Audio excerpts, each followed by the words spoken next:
Chapter 1037. Lisa was hesitant.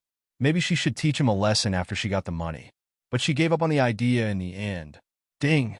Lisa received a message on her phone. She had received $2 million in the bank. This guy was really rich, ignoring everything else, just the way he borrowed the money. It was unbelievable that he could lend $2 million to a 14-year-old girl. Lisa had thought of many possibilities, but nothing like this happened. Originally, Lisa wanted to make her request and threaten him with her ability after she was rejected. But it was completely useless. Chun Zhao transferred the money to her directly. The whole process was so smooth that she couldn't believe it. Aren't you afraid that I'll go back on my word? I don't ask people for money with IOUs. Chun Zhao chuckled. Lisa sneered. Looks like you don't understand at all that there are supernatural beings in this world. I'm going to class. Bye. Lisa got out of the car. Phew. It's getting a bit cold.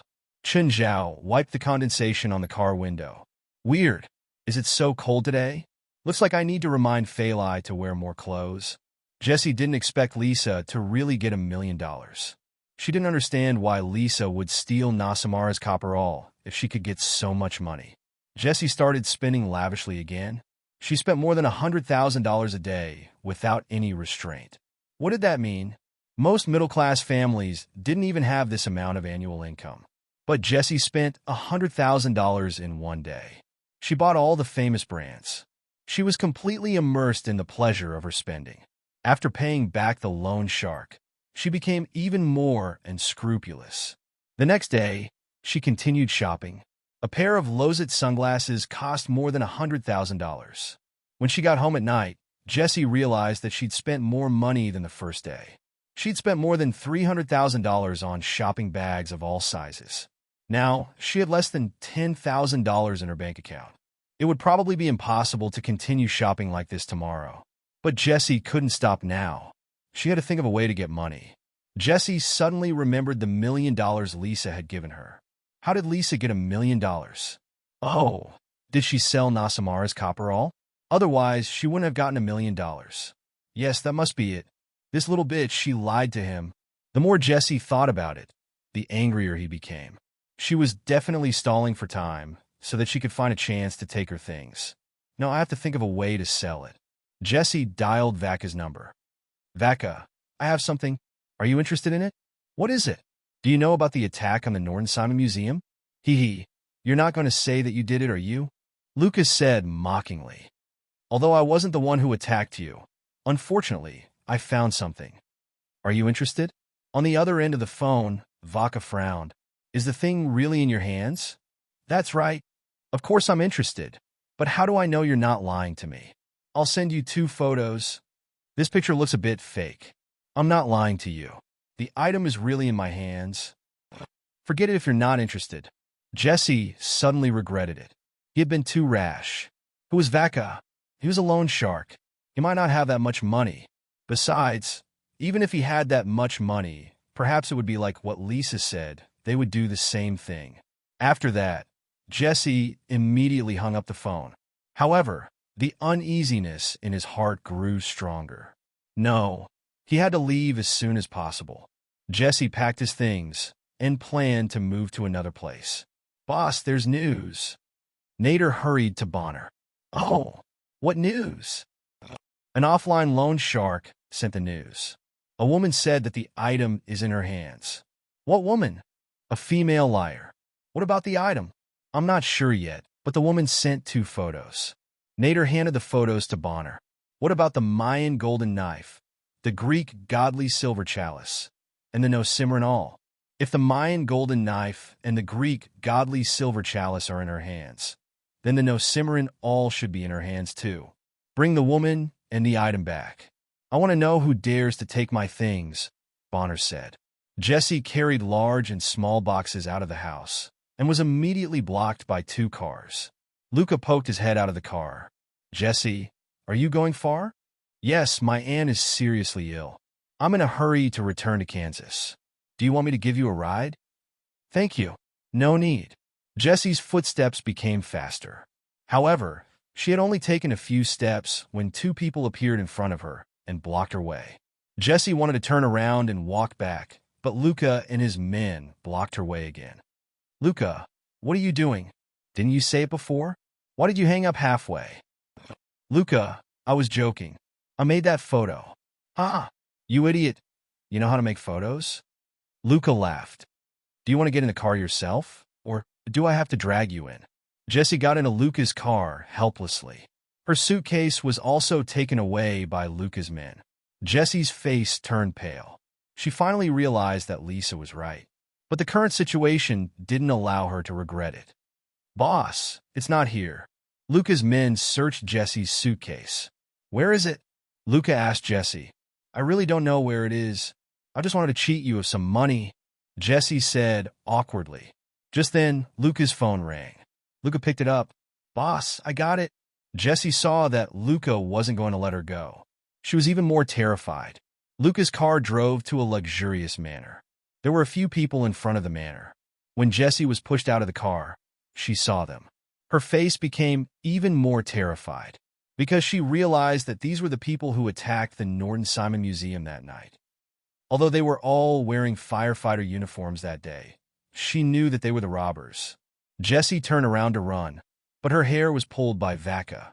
Ignoring Jessie's struggles and screams, Luca dragged her to the people. Mr. Nader, this is the woman. Chapter 1038. I'll tell you where it is. Don't kill me. Don't kill me, Jessie screamed in fear. Nader's tone sent chills down her spine. She had already seen how terrifying Nader and his men were. She still remembered the massacre that Nader had caused in the Norton Simon Museum. She already regretted her rash and stupid actions. Why didn't she listen to Lisa? Of course I won't kill you, Nader said with a smile. Jessie looked up at him. Really? Of course, because I don't have the right to decide. Only my boss has the right to decide whether you live or die. Jessie was brought into the hall. The hall was huge and oddly shaped. Jessie's legs felt weak. It reminded her of the supernatural organization's headquarters that she had been to. She was brought to a room deep inside. It looked like an office. The curtains in the room were all drawn. She could faintly see a man sitting at the desk in front of her. However, she couldn't see what the man looked like. Girl, are you the one who took my stuff? I just picked it up. Jessie looked at Bogner in fear. Relax, don't be nervous. I just want to get my stuff back, Bogner said in a very gentle tone. Jessie's heart lightened, and she slowly relaxed. Now, tell me where it is. In my house. There's a secret compartment behind the door, Jessie said. Nader, go take a look. Bogner stood up with a bottle of red wine and a goblet. Have a drink and relax a little. You'll be free after you get my stuff. Jessie took the goblet and took a sip. Compared to Nader, Bogner gave her a much better feeling. Come, sit down. Don't be so nervous. Bogner pulled Jessie over. Jessie sat beside Bogner. Bogner's hands were moving around her body. You still look nervous? Jessie tried her best to relax. However, the place was too dark, so she couldn't completely relax. Is it because it's too dark? Bogner asked in a gentle tone. Jessie nodded slightly. The man was too understanding. Bogner snapped his fingers, and the lights in the room suddenly lit up. Okay, it's bright now. Jessie looked up at Bogner, but in the next moment, she was so scared that she peed her pants. Half of Bogner's face wasn't human at all. The other half of the face was that of a ferocious-looking demon. Even Bonner's voice sounded twisted and strange to Jessie. You really are the same as other women. Is appearance that important? Jessie sat on the ground and curled up in the corner. What exactly are you? What am I? It should be a demon, Bogner said with a smile. He stood up, turned the lights on one of the walls, and the wall opened up, revealing a secret passage. Bogner turned to Jessie. Aren't you going to come in and take a look? Jessie just wanted to escape, but Bogner obviously wouldn't let her have her way. Jessie followed behind Bogner while trembling in fear. There were many portraits hanging on the walls of the passageway. Every portrait was the same as Bogner's, half human and half demon. As you can see, these are my ancestors. This is my father. This is my grandfather. Bogner introduced his family members as if he was familiar with them. However, when they reached the last portrait, Jesse realized that the portrait on the wall was a different demon's face. "This is my grandfather's grandfather's grandfather," Bogner said. "He was the only one who succeeded in restoring the bloodline of my family. According to my family records, he lived 300 years from the end of the 14th century to the beginning of the 18th century. Jesse looked at Bogner in fear. Bogner shrugged. "I want to restore my bloodline. I want to live 300 years like him." Bogner led Jesse deeper into the passageway. Suddenly, a ring-shaped abyss appeared before Jesse. It was then that Bogner's phone rang. "Boss, there's only the Mayan golden knife and the Greek god-praying cup here. You seem to be hiding something from me," Bogner said. Jesse looked at Bogner in fear. "The ring of romances and the bronze all of Nasamara are in someone else's hands, not mine." "In whose hands?" "In the hands of a girl called Rissa," Jesse said. Jesse told Bogner everything he knew without holding anything back. "Very good. You are a good girl."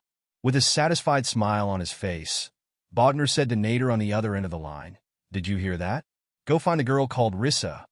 Bogner stood beside the abyss. "My family has a tradition. When a family member dies, their body will be thrown into this abyss." "Well, what's down there?" "This is the closest place to hell. This is the gate of hell built by my family," Bogner said. "But this gate of hell can only be entered, not exited. My ancestors hoped that they could return to hell after death, so they threw themselves into this gate of hell." Jesse didn't dare to approach, but Bogner grabbed her by the neck. "What are you doing?" Don't! Jesse struggled, but she couldn't break free. Bogner grabbed Jesse by the neck and hung her over the abyss. "Master of the abyss, I offer you a sacrifice in the name of Bogner Taller. May you accept my loyalty and gift." Bogner loosened his grip, and Jesse fell into the abyss with a scream. Hatred, fear, anger. Bogner took a deep breath. "What intense emotions. I can't stop myself." Rissa opened the door. Hardly had she stepped in when the door behind her was suddenly closed. Then a gun was pointed at Rissa. On the other side, Joe Baylor's mouth was covered. A man covered his mouth and pointed a gun at Joe's head. Nader looked at Rissa. "Hello, is your name Rissa?" Rissa had a bad feeling. She had recognized them as the robbers who had attacked the Norton Simon Museum. "Who are you? What are you doing?" "Let go of my teacher." "You took something of mine," said Nader. "Don't deny it. Your accomplice has already confessed. It's with you." "Jesse?" Rissa immediately understood. Also, she didn't need to think too much to guess that Jesse couldn't hold back and had sold the item. That was why these people had come to her. Chapter 1039. Let the teacher go, and I'll give it to you. Lisa was secretly absorbing the heat in the room. "Give it to me, or I'll kill him." Lisa hesitated and took out Nasamara's all. Rissa always carried the Naxamara cone with her. "Let the teacher go first, and I'll give it to you," Lisa said. Nader looked at the gunman behind Lisa. The gunman reached for Nasamara's all. However, the moment he came into contact with Nasamara's copper all, he was scorched. "Ah, it's hot." Lisa released the heat in her body onto Nasamara's all. It also turned Nasamara's all into a soldering iron. Lisa grabbed the gunman's gun while he was injured. But before she could shoot, Nader had already fired. Bang! Lisa was shot in the chest and fell to the ground. Nader walked up and picked up Nasamara's all wrapped in cloth. Then Nader turned back and fired at Joe Baylor. Blood bloomed on Joe Baylor's forehead. Lisa couldn't make a sound anymore. Tears flowed from her eyes. She had never dreamed that she would kill Joe Baylor.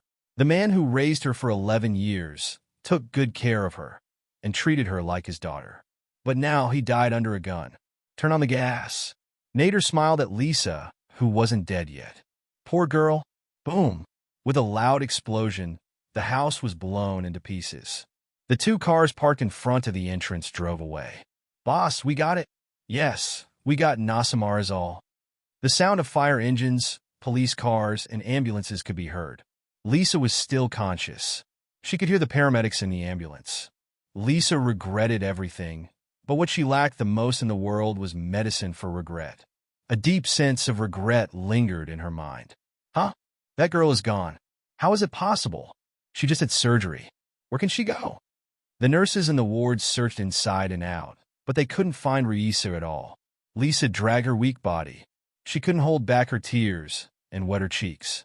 Regret mingled in her mind. What she couldn't accept the most was that even before Joe Baylor died, she didn't have the time to call him father. Revenge on those people. That was the only thing she wanted to do right now. Driven by hatred, her brain was working at full speed. Lisa took out a cell phone, which she had stolen. Lisa dialed the number of the communications company. Hello, I'm a Los Angeles police officer. My number is 054244. I'd like to check the recent communication records of a phone number. There were thousands of communication companies in the United States, unlike the two in China. Therefore, it was relatively easier to communicate, and the process was also very simple. Moreover, the police were also a golden signboard in the United States, and they could investigate most of the information. Hello, do you need a ride? An annoying voice came over. Lisa turned around and saw Chun Zhao poking his head out of the car window. Why are you here? I'm here on behalf of the school to visit you. You look quite energetic, Chun Zhao said casually. Goodbye. Do you want to make money? A lot of money. You just borrowed $2 million from me. Do you still have money to hire me? Do you know about the Norton Simon Museum incident? Yes. I was near there that day. I know who has it. Oh, so what? It's a cultural relic worth at least $300 million. Don't you want it? If you're talking about $300 million in cash, I'm interested. But cultural relics, Chun Zhao didn't think that cultural relics were worth an astronomical amount. Most of them were speculated, just like diamonds. Of course, the value of some cultural relics was just a number estimated by some experts. If someone bought it, that would be the true value. If no one bought it, then it was just an estimate. Most cultural relics were sold for far less than their estimated value. Only a small portion with real historical and archaeological value, as well as extremely rare cultural relics, had that value. Actually, on the night of the Norton Simon Museum incident, Jesse and I were also planning to steal it. Lisa didn't hide anything. She told Chun Zhao about her actions that day and the accident that had happened. Chun Zhao really didn't think that a kid like Lisa could be so ambitious. Stealing from a national museum wasn't something that just anyone would have the guts to do. As long as you help me find those people, I can help you plan another theft. Of course, if you want to rob, I can help you too. Chun Zhao rolled his eyes. Do you have some misunderstanding about me? If I really need money, I can rob a bank directly. Why would I rob a museum? Okay, kid, get out of my sight before I call the police. In Chun Zhao's eyes, Lisa was out of her mind. I don't want the $2 million I invested to go to waste. You'll regret it. You'll regret missing out on a huge sum of money. Goodbye. Even without you, I can do it alone. Lisa watched Chun Zhao's car leave. Her brain worked rapidly again. Just then, she received a message from the communication company. It was Jesse's call record for the past few days. From Jesse's call records, he'd only talked to her and Vaka in the past few days. This meant that Jesse was probably planning to sell the items to Vaka. Then Vaka would leak the information. Vaka definitely knew who those people were. West, I want to ask you about something. What is it? Do you know about the Norton Simon Museum incident? President, you didn't do it, right? If it was me, it wouldn't be the Norton Simon Museum, but a big bank in L.A. West thought about it and realized that it was true. If Chun Zhao wanted to rob, he would definitely go to a bank. Instead of robbing a museum, the conversion efficiency would be too low. President, what do you want to ask? I found some clues. I want to know how much the lost relics are actually worth. President, we're a public department. Don't you think we should return the lost relics to the owners? That's meaningless. I wanted to use half of the money for our association's expenses. You should have said that earlier. Wes grew excited. He'd been following the Norton Simon Museum incident for a long time, so he knew the value of the lost relics. Out of the 4 lost relics, 3 of them are valued between 80 to 150 million USD. However, one of the romance rings was once offered 200 million USD by a tycoon, but he was rejected. Chapter 1040. Handing cultural relics to the country was something that only happened in TV shows. Wes was even more excited than Chun Zhao. 100 million was enough for everyone in the association to live a luxurious life for a few years. President, where's the thing? I don't know. You don't know? Didn't you say you have a clue? I know someone knows. I'm following her now. Her adoptive father was killed by the robbers, and she's looking for revenge. Lisa had long sensed that Chen Zhao's car was following behind her. She stopped and turned to look at Chen Zhao in the car. The car stopped beside Lisa. She looked at Chen Zhao.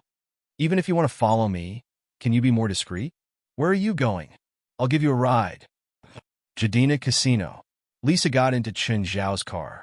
I heard that geniuses like you can win money in casinos through precise calculations, right? That's a matter of probability. You know that probability isn't always accurate, Lisa said indifferently. You can win, but the profits aren't as high as you think. For example, if you win more than $200,000 in a Las Vegas casino, the manager will ask you to leave. Then why are you going to the casino? The manager of Jadina Casino is a loan shark. So, you're going to borrow money from him? Lisa glared at Chen Zhao coldly. Her gaze grew colder and colder. Why are you following me? I'm just your driver. If you want a piece of the action, then bring your men.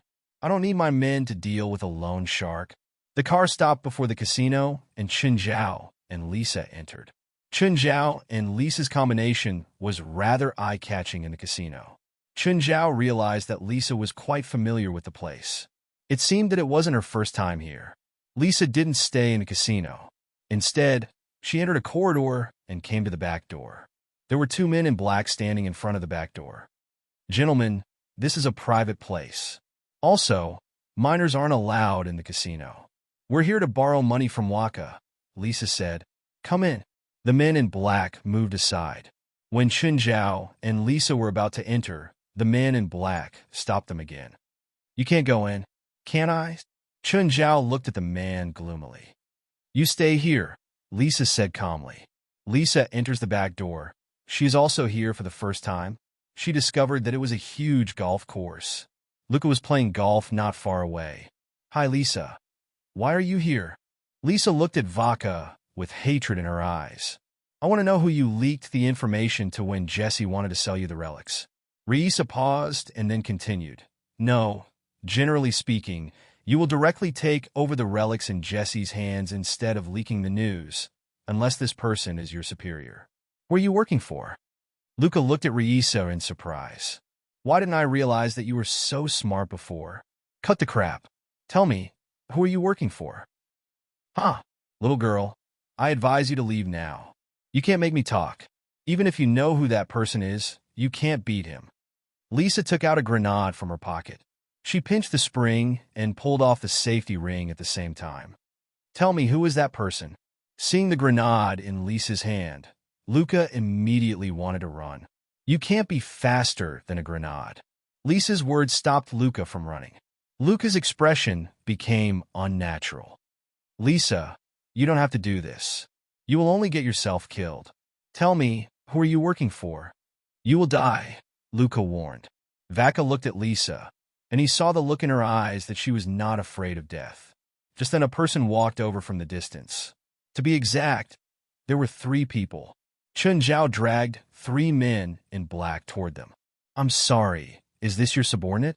Chen Zhao threw the men at Luca's feet. They seem to want to kill me just now. I'm frightened now. I need compensation. Luca's order was to kill Chen Zhao, even though he didn't know Chen Zhao. Chen Zhao walked toward Luca. Luca took a step back, and Chen Zhao grabbed Luca's shoulder. Ah! Luca's shoulder was crushed. Lisa walked over and stuffed the grenade into Luca's mouth. Now, you have 3 seconds to think about it. Answer my question or refuse. Lisa stared at Luca coldly. Luca nodded repeatedly and made muffled sounds. Only then did Lisa take out the grenade. Luca was so scared that tears and snot flowed down his face. Chen Zhao took the grenade. Little girl, don't play with such dangerous things. Tell me, who are you working for? Bonner the collector. Chen Zhao picked up the phone. West, find Bonner the collector. President, Bogner is a celebrity and very rich himself. He often auctions some items and donates the proceeds to charity. Gather the people. president, I'm the only one in the association. Where are they? They went out for a mission.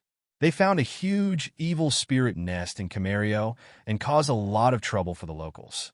Gaia led a team to clean it up. Okay. Chen Zhao looked at Lisa. How about we go another day? My people aren't here today. Lisa glanced at Chen Zhao coldly.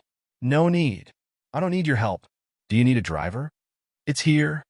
Chen Zhao looked at the Bonner clubhouse before him. You're obviously rich. What are you going to do? Lisa glanced at Chen Zhao. You can leave now. I can't. What if the next person goes in and takes it away? Do you think a girl like me can do it? You're smart. Smart people always have a lot of strange ideas. Maybe you really have a way. You've watched too many movies. Just then a few people walked out of the opposite clubhouse. When Lisa saw these people, her eyes were filled with deep hatred. They pointed their guns at the car. Nader yelled, "Get out!" Chen Zhao and Lisa got out of the car. When Nader saw Lisa, he was surprised. You're not dead? I'm just the driver. This has nothing to do with me. Nader squinted at Chen Zhao. I remember you. You were there that night too. Nader, bring them in. Bonner's voice sounded in Nader's earpiece. Chapter 1041. Your decoration style is old. Your boss's taste must be stuck in the last century, Chen Zhao said as he looked around. Both Nader and Lisa's faces were dark. Oh, does your boss want to redecorate? I can introduce you to a company that specializes in big projects like this. Don't you need it? Chen Zhao muttered to himself. Shut up. Nader raised his gun and pointed it at Chen Zhao's head. Fine, I'll shut up. Chen Zhao pressed down on Nader's gun.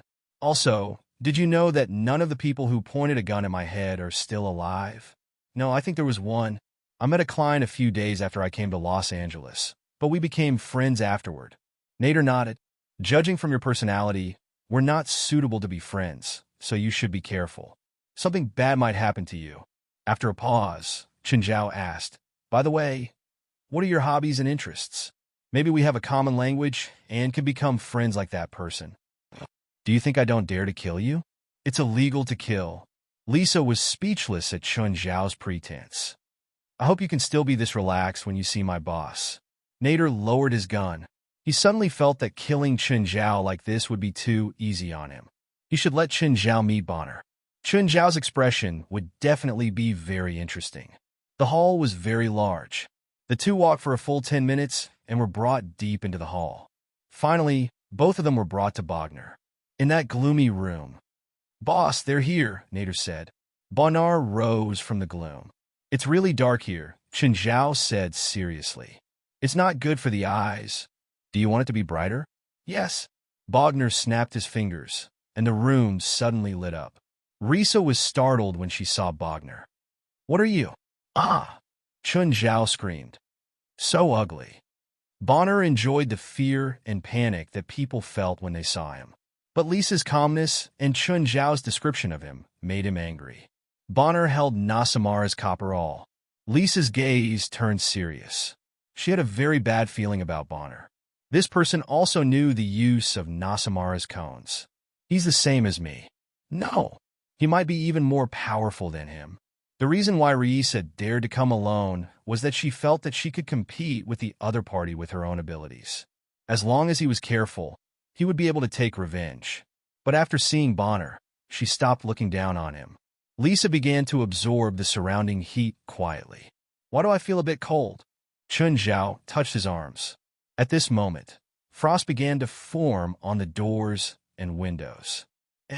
You're actually the same as me. Bonner looked at Risa in surprise. I see. No wonder you dared to meet me alone. I'm not your kind. Lisa looked at Bonner coldly. Bonner chuckled. Do you know what Nasamara's copper awl is for? Risa's brain began to work quickly. He really knew Nasamara's copper cone better than she did. In this world, there are very few people who have noble bloodlines. For example, me. And for example, you. Bonner looked at his palm.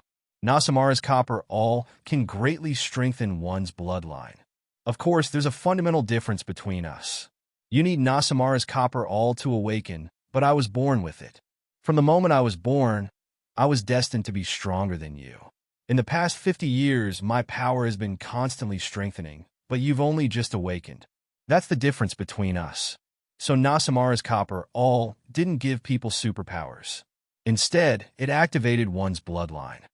Now that Nasamara's copper all is in my hands, Bogner said proudly, I've obtained even greater power. I can feel the bloodline in my body boiling. This will also allow me to carry out an even greater plan. Reisa's hands suddenly spat out a wave of heat. The wave hit Bogner's chest directly. Boom! Bogner was sent flying. Seeing that his boss had been sent flying, Nader immediately raised his gun. But the next moment, he was pressed down by a hand. It's a bit cold here. Can you lend me your clothes? Nader looked at Chun Zhao. He didn't know when Chun Zhao had stood beside him. Nader raised his arm and wanted to swing at Chun Zhao, but Chun Zhao held his arm tightly. Let's continue our conversation. What do you like? I'll see if we can be friends.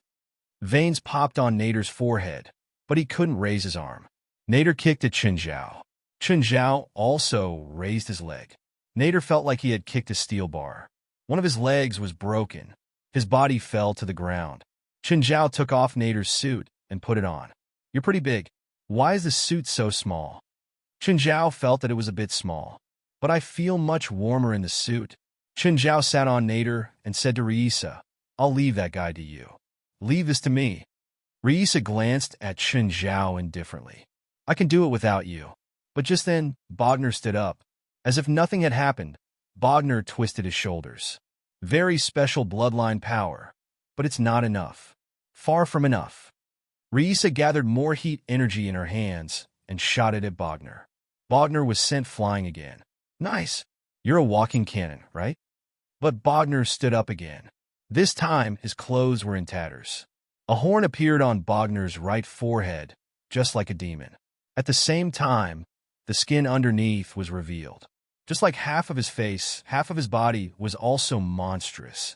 His skin was blood red, and there were obscure patterns on it. Go to hell? Reisa fired another heat cannon. But just then, Bogner's horn also shot out a red lightning bolt. This red lightning bolt was far more powerful than Reisa's heat energy cannon. Both attacks landed on each other.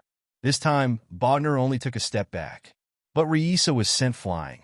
Reisa stood up with difficulty. There was blood at the corner of her mouth. See? This is the fundamental difference between us. Bogner smiled at Reisa. Chapter 1042. Reisa suddenly pulled open her clothes. Her clothes were filled with grenades. There were more than a dozen of them. This was how she got her revenge. Fuck. Are you crazy? Chun Zhao yelled. Bogner's expression also changed slightly. But Reisa didn't waste any time. She pulled open the same rope that was tied to the grenades. Then, she charged at Bogner. Rumble, violent explosions filled the entire room. A few seconds later, the flames and shockwaves gradually dissipated. The entire room was filled with the smell of sulfur and smoke. The wooden furniture was still burning. But surprisingly, Reisa didn't fall. Reisa was also astonished by her potential. She didn't absorb all of the grenade's explosions, but she did absorb some. At the same time, she formed a protective barrier around herself. Whoosh! Chun Zhao pushed Bogner away from him. Reisa turned to look at him. You're not dead either. This guy was really tough. He didn't die even after all that. Even with that person as a shield, he shouldn't be able to survive such an explosion. If this person didn't die, then Reisa suddenly looked in Bogner's direction, but he was nowhere to be seen. The next moment, Reisa felt a sense of danger.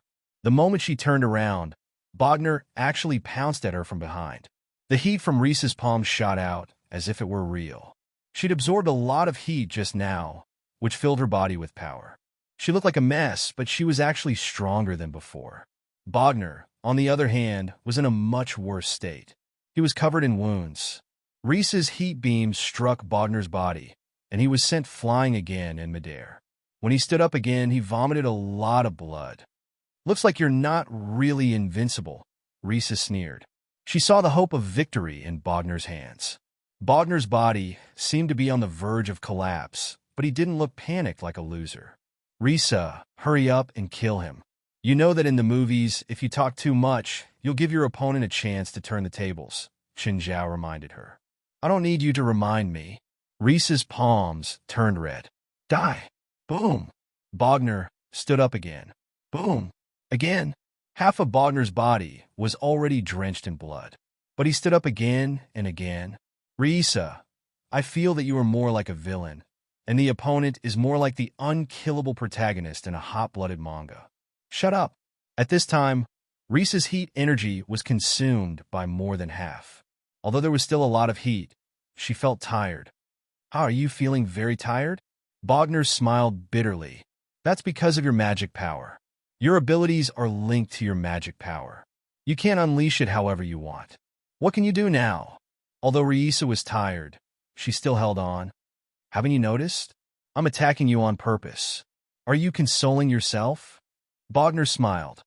The left side of my body is my human body and bloodline. You are only attacking a part of me. Every time you attack, you are helping me suppress my human bloodline. As he spoke, Bogner raised Nasamara's awl and stabbed it into his right side. In an instant, a wave of aura rushed over. Riisa couldn't stand still and took a few steps back. She tried to hold on, but facing this unparalleled aura, she found it difficult to even breathe. It was as if a hand had grabbed her heart. This aura came from Bogner. The human part of him was being assimilated by the demon part. Another demon horn appeared on his head. Riisa, don't you want to kill him while he's still transforming? Chen Zhao shouted. When he's done, he'll definitely become much more powerful. You might not be able to defeat him then. Hearing that, Riisa's expression became very serious. Of course, she knew that he was right. However, she was instinctively against him. Cut the crap. I'll deal with you after I kill him. Ah! Riisa yelled and gathered all the heat energy in her palms. Boom! The heat energy bombarded Bogner's face. But before it could touch Bogner, it was blocked by the aura that Bogner emitted. At this moment, Bogner's transformation was complete. He had turned into a red demon with a pair of demon horns on his forehead. His body was slender, and he had a sharp tail. You've made me more perfect. Bogner admired his body, which was filled with power. Even my grandfather's grandfather's grandfather wasn't as close to perfection as I am. Riisa's expression was serious, but her heart was filled with despair. She thought that she was unique. But Bogner's terror made her despair. Bogner was filled with nostalgia for his body. This guy's ugly and narcissistic. Chen Zhao pursed his lips. Riisa glanced at Chen Zhao. Are you afraid that you won't die soon enough? Bogner also looked at Chen Zhao. Suddenly, the demon horns on his head shot out a red bolt of lightning. Chen Zhao immediately grabbed Nader's body. The body was blown into two pieces.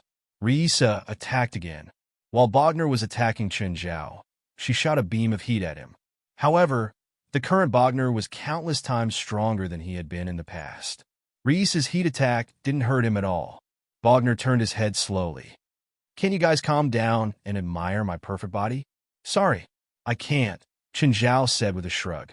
Bogner's body started to change again. To Chen Zhao and Riisa's surprise, Bogner actually turned back into his human form. Forget it. You should go back to your monster form. Your human form is even uglier. Enraged, Bogner turned back into his demon form. Suddenly, a strange voice sounded. Sorry, I have to take a call.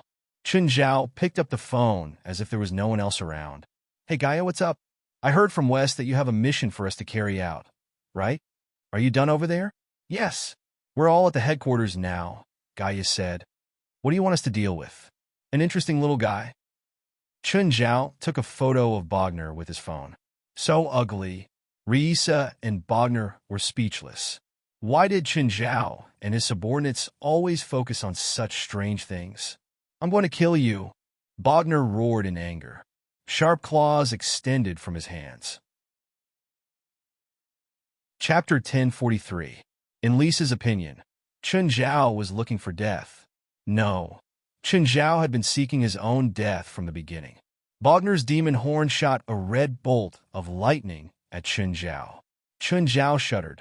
The red lightning looked shockingly powerful, but its voltage was probably less than 500,000 volts. Phew, Your battery is a bit low. You should charge it. Chun Zhao was still holding the phone. Gaia, I'll talk to you later. Wait for me at the headquarters. I should bring something interesting back. Bogner's eyes narrowed, and he suddenly clawed at Chun Zhao. But when his claws scratched Chun Zhao's skin, his claws didn't break. Chun Zhao grabbed Bogner's demon horn with one hand. Let me ask you something. Where did you put the stolen relics? Bogner struggled wildly, but he couldn't break free no matter how hard he tried. Crack! Chun Zhao's hand lightened, and the demon horn broke. Look at you. If you were more obedient, it wouldn't have broken. Chun Zhao shook his head. Lisa was dumbfounded. This guy was the real monster, wasn't he? She'd thought that Bogner was already strong enough. But now, it seemed that Bogner was like a child before Chun Zhao. Nevertheless, one of the demon horns broke, giving Bogner a chance to escape. Bogner retreated abruptly, but the next moment, he tripped and fell to the ground. Lisa's pupils constricted. She saw that it was a black liquid that had tripped Bogner. The black liquid seemed to have a life of its own, wriggling nonstop. The dark serum wrapped around Bogner's ankle and dragged him before Chun Zhao. I'll ask you one last time. Where are the things? Bogner's eyes were filled with anger and unwillingness. He tried so hard to recover his demon bloodline. He'd thought that he could do whatever he wanted in this world. But Chun Zhao had slapped him hard in the face. If Chun Zhao knew what he was thinking, he would only scoff. Could it be that this guy has been cooped up at home for too long, that his brain has become dull? Even Chun Zhao didn't dare to say that he could do whatever he wanted, but this thing dared to. Inside, Bogner pointed in the direction of the secret door. Chun Zhao looked at the wall and walked forward. He punched the wall. Bang, the entire wall was deformed and twisted. The inside of the wall was made of metal, and it caved in and flew into the secret door. Rui Sha was shocked. What a terrifying, destructive power. Was this the true strength of this fellow? Is he an awakened like me? But what was his ability? Is he a strength type? But what was that black substance? The dark serum dragged Bonner behind Chun Zhao. Chun Zhao walked into the secret door and looked at the portraits on both sides. These are my ancestors. So your ugliness is inherited from your ancestors. Chun Zhao's words infuriated Bonner. But facing Chun Zhao's overbearing attitude, Bogner could only endure it for now. Lisa followed behind. It wasn't her first time witnessing Chun Zhao's sharp tongue. However, Chun Zhao's insult to Bogner's ancestor had refreshed her knowledge. He walked all the way to the abyss. How could there be any collection? Where is it? You lied to me? Great Lord of the Abyss, please help your devout servant. Bogner suddenly shouted. At this moment, a huge black hand reached out from the abyss. There was an eye in the palm of the huge black hand. When Lisa saw the huge black hand, she froze in fear. The scene before her had completely surpassed her knowledge and toppled her worldview. The black hand grabbed at Chun Zhao, but Chun Zhao's sword energy cut off 3 of the black hand's fingers. You're a mid-level demon, right? Where are you from in hell? Chun Zhao looked at the black hand. It definitely wasn't the demon's main body. To be called the Lord of the Abyss, it was probably a lord. If the black hand was one of the demon's limbs, it should be weaker than a lord like Zophi. The last time Chun Zhao met Zophi, Zophi had only used 1 finger to defeat him. During this time, Chun Zhao's power had increased by quite a bit again.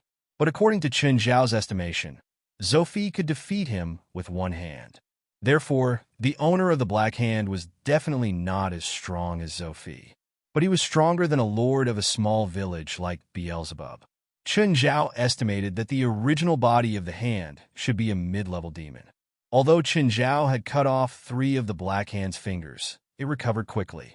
Just as it was about to attack Chun Zhao again, Chun Zhao took 2 steps back. You can't beat me now. You'd better scram back to hell. When your main body comes out, we can still fight a few rounds. Think about it. If I keep cutting off your fingers, your demonic power will be exhausted. So, you can relax, and so can I. Lisa and Bogner were dumbfounded. Chun Zhao was negotiating with a demon, and his tone was extremely arrogant. He was speaking to the black hand in a very disdainful tone. Just when they thought that Chinzhao would only anger the Black Hand slowly retreated back into the abyss. Human, I'll remember you. If I can return to the human world one day, I'll tear you into pieces. Demon, you know that your words are called death flags in the Celestial Empire. Be careful. Don't make flags so easily. Who exactly are you? Bogner stared at Chinzhao in shock. I'll ask you one last time. Where are the things? Chinzhao held Bogner upside down and hung him above the abyss. Don't let go. I've sacrificed everything to the Lord of the Deep. Fuck you.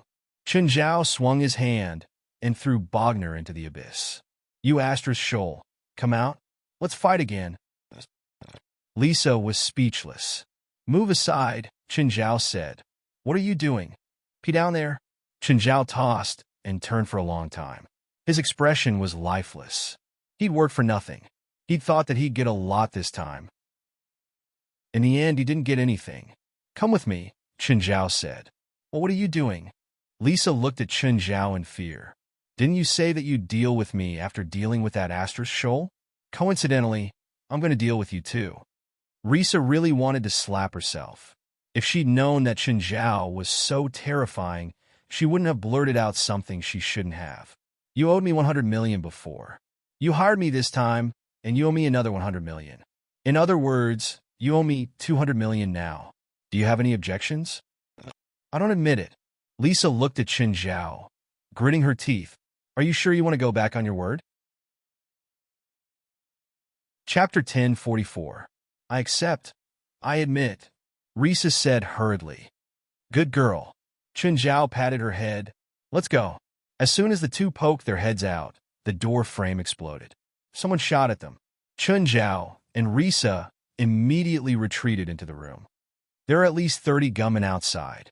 Risa looked at Chinzhao. At this moment, two darkness mothers rose from the darkness origin fluid. Kill everyone outside. The two dark entities charged out of the room. Instantly, gunshots and screams filled the room. Risa stared at Chinzhao in fear. A few minutes passed. It was silent outside. We can go back now. Go back? Where? Headquarters. What headquarters? You've been there before. Chinzhao tossed the car keys to Risa. You drive, and remember the way. What if I say I don't know how to drive? Risa really didn't want to go there. That place was like hell to her. Do you want to meet Joe Baylor? Teacher's dead. Don't you know there's a soul after death? Can you really let me see, teacher? No. Chinzhao rolled his eyes. Risa glared at Chinzhao hatefully. When they reached the headquarters, everyone came out immediately. Hey, Chun, why did you bring her back? She's the interesting thing I was talking about. What do you mean? Air conditioner, Chinzhao said. Heat mode. Risa stared at Chinzhao furiously. 200 million. $200 million. Risa gave in and released some heat. It's indeed much warmer. Air conditioning mode. Risa absorbed the released heat energy, and the temperature suddenly dropped a lot. From now on, you'll be the automatic air conditioner in our headquarters. Chun, you made us wait for an entire night. You didn't make fun of us, right? Gaia looked at Chinzhao angrily. Fine, fine, the joke's over. Chinzhao took out Nasamala and tossed it to Gaia. What's this? It can improve your bloodline. Gaia's eyes brightened. Like this? I don't know. Hey, how do I use it? Chinzhao asked, turning around. Lisa looked at Chinzhao and then at Gaia. She's like me? She's different from you, but almost the same. Last time, I pricked my finger and then I got superpowers, Lisa said. Gaia held Nasamara's copper awl and stabbed it into her finger. How do you use it? Do you feel anything? No, I don't feel anything. Gaia shook her head. Should I do it a few more times? Gaia's body suddenly stiffened, and Nasamara's copper all fell to the ground. A wave of heat hit them in the face, and they all backed away from Gaia. Risa stood still at first, but soon the heat wave exceeded the limit of what she could absorb, and she had to retreat from Gaia's side. Chinzhao was the only one who didn't move in the face of the heat. Gaia's body began to change shape, and it was getting bigger. It grew bigger and bigger. Dragon. Gaia was transforming into a dragon. Lisa's eyes were wide open. shock written all over her face. Gaia had transformed into a real fire dragon. The surrounding floor-to-ceiling glass shattered. Gaia charged forward, then out of the hall and into the night sky. West, put it on Gaia's tab for the maintenance of these floor-to-ceiling windows. President, aren't you focusing on the wrong thing? Just then, everyone in the association noticed Gaia, who had transformed into a fire dragon. They all walked out of the headquarters and looked up. Gaia wasn't big. Compared to Abido's when he transformed, he was even smaller. He was around 5 meters long. However, Gaia's body looked stronger, and his limbs were thicker too. After circling the headquarters twice, Gaia finally returned to the starting point. He transformed into a human in the air and landed on the ground. What a pity! Chun Zhao sighed. What's a pity? Gaia looked at Chun Zhao. Is my transformation not perfect enough? No. To be honest, I'm looking forward to seeing you run naked. Gaia had been happy at first, but when he heard Chun Zhao's words, his face darkened. Gaia's transformation into a fire dragon didn't just shock Lisa. Many people in the association were astonished as well. President, is this useful to us? West asked, holding the Nasamalo all. Chun Zhao shook his head. There was a fundamental difference between an awakened and a shaman. Norma can try, and Helis can try too. Helis' bloodline was special too, but Chun Zhao wasn't sure if it was a demon bloodline. Everyone looked at Helis and Norma. Everyone here has superpowers? Reisa finally discovered the problem. More accurately, shamans, Chun Zhao said. Glancing at Lisa, Chun Zhao said, people like you are awakened. You inherited a special bloodline from your ancestors, but most of them are recessive. Only a few are dominant. But ours is dominant, isn't it? Yes. President, what about you? Do you have any? West asked. Chun Zhao froze. Give it to me. I'll try first. Chun Zhao had 2 7 deadly and demon bloodlines in his body. One was the king of Wrath's bloodline. He'd gotten it when he'd killed Samuel Logan, who'd then activated it. The other was Beelzebub Zophie's king of Gluttony bloodline. Chun Zhao pierced his right palm with force and looked at it. Suddenly, his right arm swelled up. Chun Zhao's right arm hadn't swelled up in a long time. Ever since he'd been baptized by the Devil's Day, his right arm could release its strongest power even in its normal state. But this time, Chun Zhao's right arm swelled bigger than ever. It was like a train carriage. Bang! Chun Zhao's right arm smashed onto the ground. With a crash, all the windows in the headquarters shattered. A huge impact spread out. Everyone was blown back by the shockwave. The ground rumbled, leaving behind a huge crater. Everyone stood up again, looking at Chun Zhao with lingering fear. Wes will pay for the repairs, Chun Zhao said, turning his head. President, I didn't do this, did I? You suggested it and caused my right arm to go out of control. A man should take responsibility for his mistake. Chun Zhao looked at his right arm. An idea came to him, and he put it away. Lisa looked at Chun Zhao, her eyes filled with fear. The captives, led by Henry, had been here for a long time. They'd already seen the supernatural events here and knew that this place wasn't normal.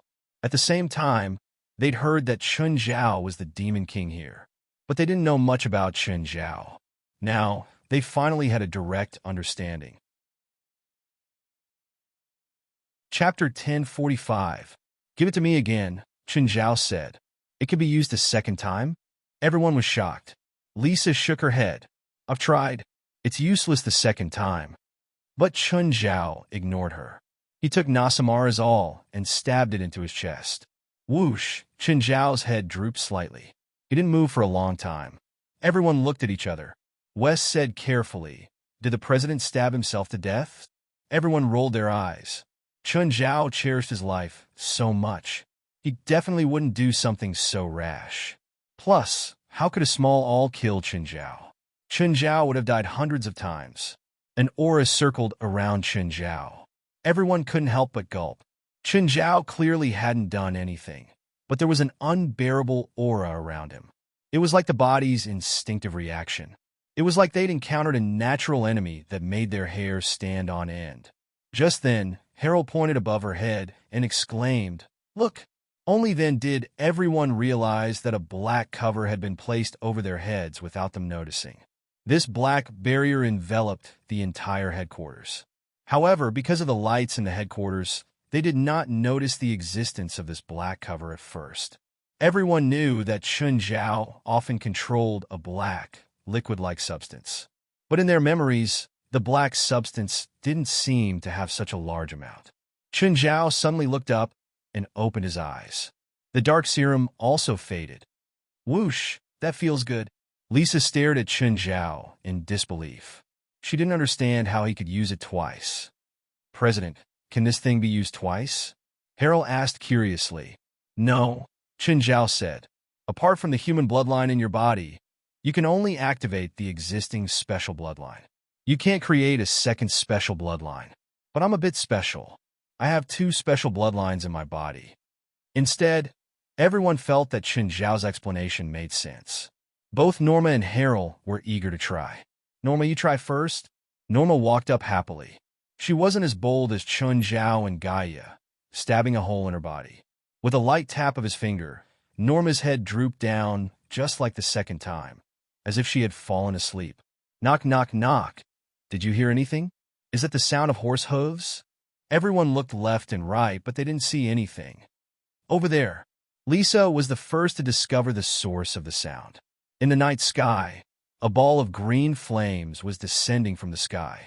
It was a horse, a war horse burning with green flames. Everyone was surprised. Nightmare, Alice said. This is the legendary Nightmare. President, it's me. Nightmare landed in front of everyone and said, I'm Norma. Norma? Are you really Norma? Then this Nightmare's body was created by my consciousness. What can you do with this? Chun Zhao asked Norma. Both physical and magical attacks are fine, Norma said. Come and give it a try, Pan-In. Come and give it a try. Lisa was startled when Pan-In transformed into a bear. What kind of ability was this? She'd already seen too many unbelievable things tonight. Nightmare Norma charged at Pan, and without any explanation. Pan-In didn't plan to attack. Seeing Norma attack, he only put on a defensive stance. But just then, Nightmare Norma's body passed through Pan-In's body. In an instant, Pan-In seemed to have lost consciousness. He laid on the ground and started snoring loudly. Such a powerful hypnotic effect, everyone exclaimed. A few seconds later, Pan-In woke up with a start as if he'd had a nightmare. What happened? What just happened? Knock, knock. Nightmare Norma knocked on the horse's hooves. I hypnotized you.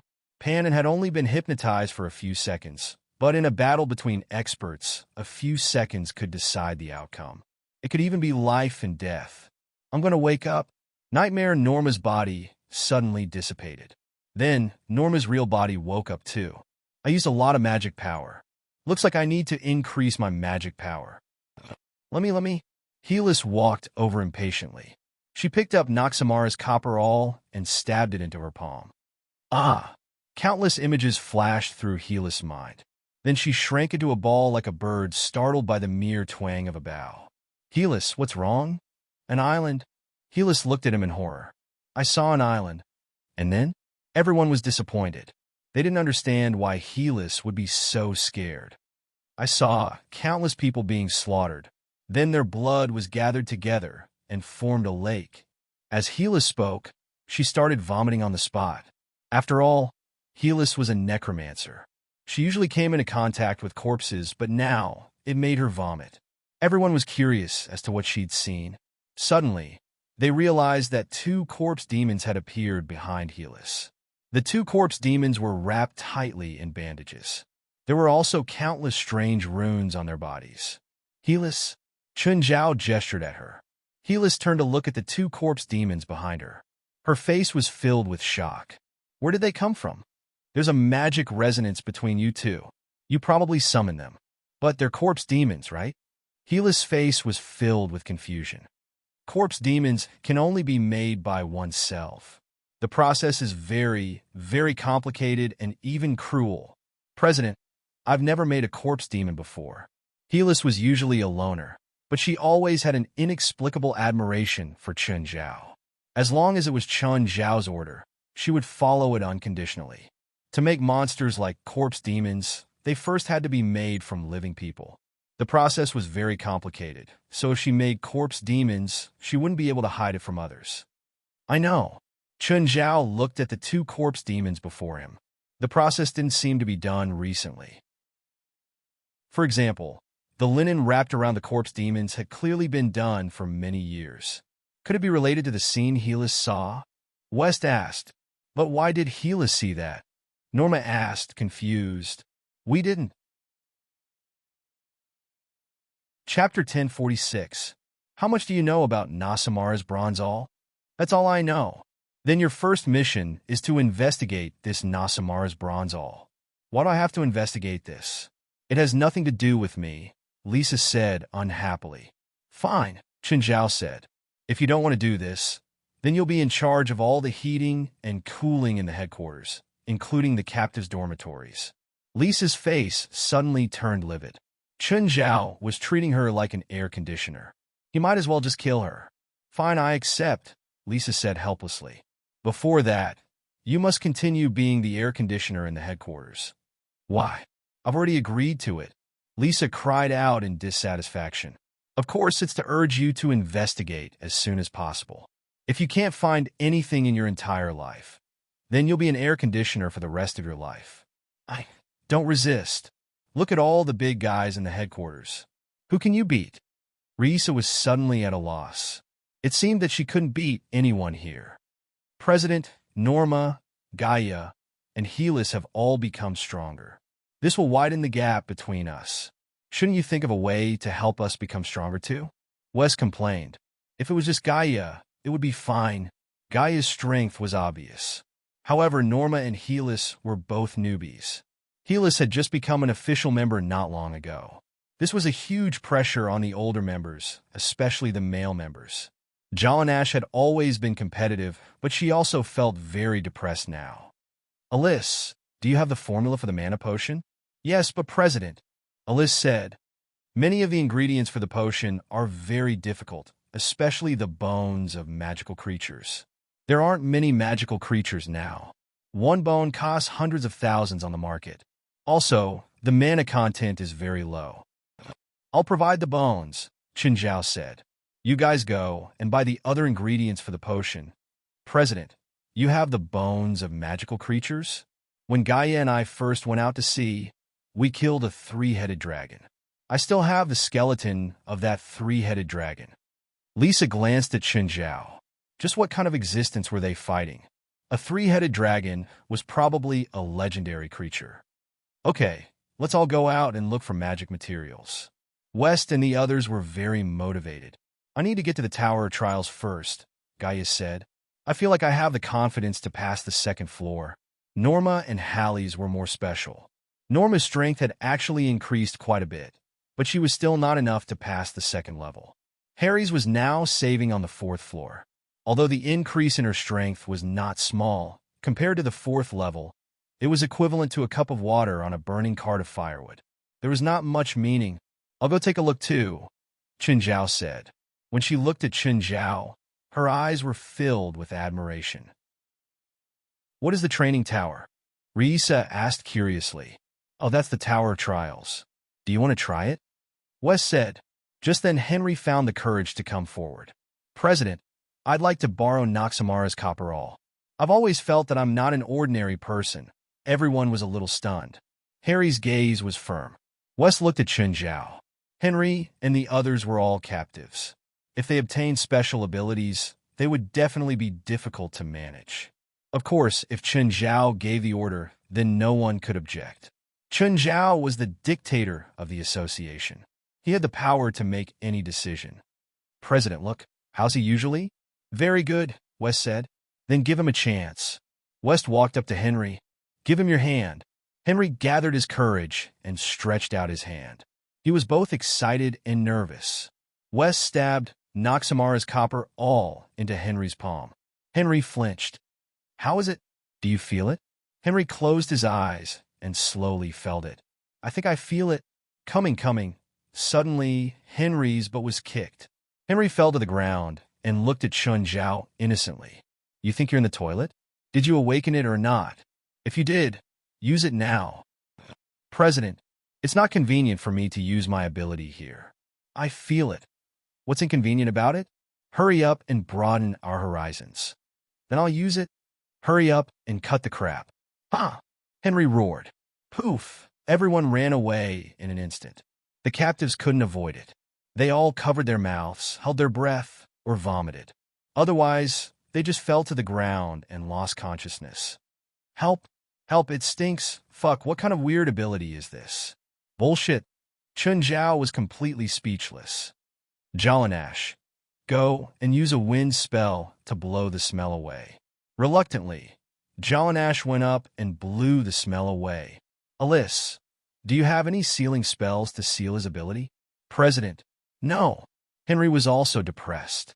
Who would have thought that he would awaken such an ability? You're so reckless.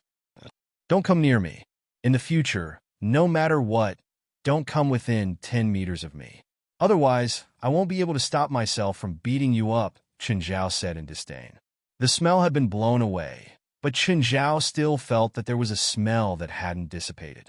Chun Zhao touched his nose and went to the Tower of Trials with some resentment. President, I want to go to the Tower of Trials too. Sure. If you can pass the first level, you'll become a permanent member. You won't be a captive anymore. Also, didn't I warn you not to come near me? Oh. Chun Zhao entered the Tower of Trials and went straight to the 6th level. The 6th level was a wasteland. Chun Zhao waited for a long time, but there wasn't a single monster. That's weird. Where's the monster? How come there's no monster? Chun Zhao waited for a long time, but there was still no monster. Chun Zhao started wandering around the wasteland. Suddenly, Chun Zhao saw a huge hole in front of him. Immediately, a black hand reached out from the abyss. Such a familiar black hand. The hand seemed to be climbing up the edge with all its might. Soon, a tall figure climbed out of the hole. It was a 30-meter-tall giant. It was completely black. Chun Zhao stared at the hand, the huge black palm. Abyss Demon. This demon was called the Abyss Demon. Was this the monster of the 6th level? It seemed to be the only one. However, this Abyss Demon was stronger than all the monsters he'd encountered before. Chapter 1047. Chun Zhao looked at the Abyss Demon. This demon was clearly not the one he'd encountered before. But no matter which one it was, Chun Zhao had to defeat it. The Abyss Demon's huge fist had already descended. The mouth of gluttony and eye of power opened at the same time. Taking the punch head-on, Chun Zhao retreated a dozen steps while the Abyss Demon took one step back. They were very close in terms of strength. However, the difference in size still resulted in different resistances when they received force. It was like the same force falling on a wall, but the result would be different if it landed on a person. Due to the difference in size, their resistance to power was also different. The Abyssal Demon abruptly jumped 100 meters into the air, followed by a flying kick from the sky. Chun Zhao immediately dodged the kick, but the attack was like a meteor crashing to the ground. It also created a huge impact. The Dark Origin liquid instantly turned into a huge curtain that blocked the Abyssal Demon's attack. When the Abyssal Demons attacked again, the Dark Origin liquid suddenly turned into countless blades. In the past, Chun Zhao had never been able to condense the Dark Serum into sharp weapons. But after the second awakening with Nasamarazal, not only did he have more Dark Serum, but he could also control it more easily. The Dark Serum instantly attached to the Abyss Demon. Then, it ravaged the demon's body. It was as if countless blades had been thrown into the Abyssal Demon's body, continuously cutting its flesh. The Abyss Demon's body was cut into a bloody mess. Although the Abyss Demon had strong recovery abilities, it couldn't stop the Dark Serum's mincing mode. In the end, the Abyss Demon was cut into countless pieces of flesh. Rating: A+. Save and leave, or enter the next level. Chun Zhao saved and left. There were many people outside the Tower of Trials now. Gaia was outside too. Chun, how was the 6th level? I passed, but I'm not satisfied yet. I want to go in again, Chun Zhao said. What about you? I passed the 2nd level, but the flying demons on the 3rd level are too fast. I couldn't handle them at all, Gaia said. Since you passed the 6th level, you can't go there again, right? Start from the beginning, Chen Zhao said. Chen Zhao was the only person who could enter the Tower of Trials continuously without a cooldown. After all, Chen Zhao was the master of the tower. If others failed, they would be in a 2-day cooldown. He entered the Tower of Trials again, starting from the 1st floor. Chen Zhao cleared the levels as fast as he could, all the way to the 6th floor. Chen Zhao had re-entered because he felt that he might encounter more abyss demons in the future. Therefore, Chen Zhao had to learn more about abyss demons. The battle just now had only given him a very basic understanding of the abyssal demons. So, he didn't plan on using the dark serum this time. Instead, he chose to fight in a different way. In this second encounter, Chen Zhao had a better understanding of the abyss demons. This time, Chen Zhao used the huge mouth of gluttony to hit the demon with Super Smash to win. Evaluation, B-. Although the result was the same, using this method to defeat the abyssal demons was much less efficient than using the dark origin fluid to mince meat. Gaia saw him come out less than half an hour later. How come you're out so soon? Let's do it all over again. I plan to fight in a different way. Gaia was speechless. She had worked so hard to pass 2 levels. But Chen Zhao had easily passed through the 6th level and kept on fighting. This time, after reaching the 6th floor, he used the zither to fight.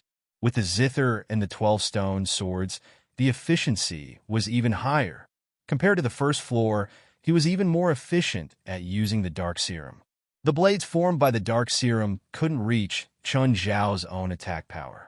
But using music to control the 12 stone swords was like 12 Chen Zhao at full strength attacking at the same time. Of course, the damage was higher. This time, he got a 3S+ rating. After a night, Chen Zhao kept going in and out. In total, he killed the abyss demons 9 times. As a potential enemy, Chen Zhao had a deep understanding of the abyss demons. He had a comprehensive understanding of their strength, abilities, and even their attack methods. Chen Zhao came out for the 10th time and saw Henry sitting on the ground before the tower. What's wrong? I failed, Henry said, depressed. You failed? Chen Zhao wasn't surprised. After all, Henry had just awakened. Plus, he didn't know how powerful his weird ability was against monsters. It's fine. You can be a temporary member of the association for now, Chen Zhao said. You still have a lot of room for development. President, really? After all, Chen Zhao was an expert in this, so his words were very encouraging for Henry. Of course. President, I'll try my best. Stop. Don't come near me. Chen Zhao's heart jumped. Oh, I'll give you a mission. Are you willing? President, I'm willing. I'm very willing. What Henry needed the most right now was someone who could acknowledge him. For him, Chen Zhao giving him a mission was no different from acknowledging him. David, I want to send someone to the detention room with that old asterisk shoulder on. Chun, your father-in-law hasn't come out yet, and you want to send someone in? Do you want me to die? I'm serious, Chen Zhao said. Also, he's going involuntarily. You just need to send him to Lawrence cell. Who? A gangster? A smile appeared on Chen Zhao's face. You're not thinking of killing your father-in-law, are you? Of course not. Chen Zhao didn't want to kill Laurent, but he could at least disgust him to death. Chen Zhao didn't go home for the whole night. After giving some instructions to the headquarters, he went home. He had already called Fei Lai last night and told her that he wouldn't be coming home. When he got home, he saw that Four was there too. Hi, Chun. Hi, Four. When did you come? For glanced at Chen Zhao. I heard you sent Dad to jail. No, it's all a misunderstanding. I'm talking to the police now. I believe Laurent will come out soon. As if I believe you. For rolled her eyes at Chen Zhao. Fei Lai was the only one who thought that Chen Zhao and Laurent were in love. For already knew about their relationship. But your house seems to be haunted. What? Haunted? Chapter 1048. Chen Zhao's expression was strange. He'd seen many green lights on the lake in the middle of the night. It was most likely Little Nine coming out at night. However, Chen Zhao also had a headache because Little Nine grew the fastest out of all of them. Little Nine was already more than 20 meters long. Because of its growth, it was getting more and more uncomfortable in the basement. After all, it was so big that it needed more space to move around. And before long, little Nine's body would grow even bigger, maybe even bigger than Amon. Amon's body had stabilized in the past few months. This was his limit in the human world. But little Nine was different. It wasn't a demon. It was a magical beast in its original form. So, it would grow in an extraordinary way. By then, even Mirror Lake wouldn't be able to hide its true form. Chun Zhao thought for a long time, but couldn't think of a solution. Just then, Fei Lai came downstairs. Seeing Chun Zhao, she walked to his side. Chun, what are you thinking about? Just now, For said that she saw green lights on the lake last night. It's little Nine, right? Yes. Chun Zhao nodded. Little Nine's too big now. Not even 1/3 of Amon's size. It's different. Chun Zhao shook his head with a bitter smile. Oh, in another year, little Nine might be the same size as Amon. By then, our basement won't be able to hide little Nine. Then what should we do? Chun Zhao thought for a long time. In the future, little Nine will need to be raised in the sea. Mirror Lake is too small after all. I think we need to build a house by the sea. Fei Lai looked up at him. Are you serious? I just suddenly had this idea. If Fer hadn't said that, Chun Zhao wouldn't have had this idea. Then what about this house? We'll stay here in winter and go to the sea in summer. Why do we have to stay here in winter? The cold air from the Pacific Ocean blows over in winter. If there aren't tall buildings blocking it, even if we can stand it, the child won't be able to. Okay, since you've decided, we'll do as you say. Chun Zhao did whatever he thought of. The first thing he considered was whether to build or buy a house. Currently, there were a few high-end neighborhoods by the sea in LA. There were too many people, and it wasn't suitable. Moreover, those houses in high-end communities were not cost-effective, and the area was not big enough. Therefore, if he wanted to buy something, he would have to buy something that was relatively remote, at least in a relatively remote place. And in a remote place, he would definitely need to build his own house. The price of land along the remote coastline would not be very high. He could buy a large piece of coastline and repair the beach himself. Chun Zhao had studied this before. For example, Rasfa's beach was built by himself. 2 kilometers of beach only cost a few $100,000. Relatively speaking, the cost-performance ratio was quite high. However, Chun Zhao couldn't handle this alone. Chun Zhao thought for a moment and decided to ask a professional first. Chun Zhao picked up the phone. Hello, Andrews. Mr. Chun, how can I help you? I want to buy a beach near Los Angeles. The first requirement is that there aren't many people and the environment is the best. Mr. Chun, your requirements are rather general. There are at least 10 beaches around for sale, and the price ranges from a few $100,000 to a few $1 million. You'd better be more detailed so that I can help you choose. First, the traffic can't be too bad. Second, the coastline has to be long enough, at least 3 kilometers. There must be a deep water area. I want to build a dock with a good environment. I don't need a house. I plan to build my own house. It can't be more than 50 kilometers away from Los Angeles. The price should be below $30 million. Mr. Chun, you can buy the best beach with $30 million, even if it's in Los Angeles. Don't you understand? I want a remote one. The length of the beach can be as long as possible. I don't like my place to be too noisy. Okay, I understand. Andrews really couldn't understand the thoughts of rich people. Not long after Chun Zhao hung up, Amira called. Mr. Chun, it's me, Amira. Ms. Amira, how can I help you? I heard you want to buy a beach. Yeah, did Andrews say that? I have a 4-kilometer beach under my name, including about 12 square kilometers of land along the coast. It's been abandoned. If Mr. Chin is interested, I'm willing to sell it to you. Oh, what location? How much? This beach is located 60 kilometers north of Los Angeles. It's only 1 road away from Sancho National Park. I originally invested in this beach. The Los Angeles city government wanted to build a public beach there, but after the Marine Department's investigation, they found that it was a shark nest. There were at least 10 great white sharks wandering nearby, causing the plan to be put on hold. This beach has been rotting in my hands ever since. Shark's nest? Chun Zhao actually hoped for a few more sharks. Otherwise, little Nine wouldn't have enough to eat. However, Little Nine would probably be able to chase away all the large fish in less than 3 days after moving there. How much? I bought it for 10 million. Then I'll pay 10 million. I want this beach. Oh, are the sharks still there? Mr. Chun, do you need me to find someone to chase the sharks away? No, don't chase them away. Leave them for me. Amira was speechless. If a shark appeared on someone's beach, they'd definitely find a large number of fishermen to chase it away. However, Chun Zhao's tone was actually a bit excited. He didn't care about the sharks at all. In fact, he was very happy about it. Of course, Amira had seen Chun Zhao's scary side. She also believed that a few sharks wouldn't be a threat to him. Okay, when are you free? Let's go see the beach together? I'm free today. Are you free? Sure. How about this afternoon? Chun Zhao covered his phone. Fei Lai, how about we go down and I go see the beach? Great. Did you find the beach so quickly? Coincidentally, a friend wants to sell a beach.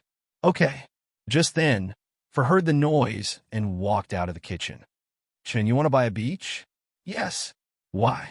You said that our place is haunted, so I want Fei Lai and the kids to change the environment. I was just saying, did you really take it seriously? Fe asked in astonishment. It's not bad to change the environment occasionally, Chun Zhao said. Where is it? I want to go too. I'll go too, Winnip said from upstairs. This family's ears were all so sharp. Chapter 1049. This time, it was a family trip, so Chun Zhao drove the RV. Little Jerlin was very excited when she saw the coastline. She kept patting the window, her mouth pressed against the glass. See, yeah. Huh. Chun, the beach you want to buy is really far, Winnip said. Mom, I asked Chun to buy it further away, Fei Lai said. She knew what Chun Zhao was thinking about. The air would be much better away from the city and no one would disturb them. Even if they wanted to go to the city, it would only take half an hour. After leaving the city for 50 kilometers, the RV went into a small road. After about 1 kilometer on the road, the car stopped. If you want to live here, Winnip said, we have to repair the road from Mountain Town to Mirror Lake. When we built the house at Mirror Lake, the road from Mountain Town to Mirror Lake was several kilometers long. After Jerlin got off the car, she was already running toward the beach. However, Fe stopped her. The beach below was still a primordial gravel beach. Going down there to play wasn't the least bit entertaining.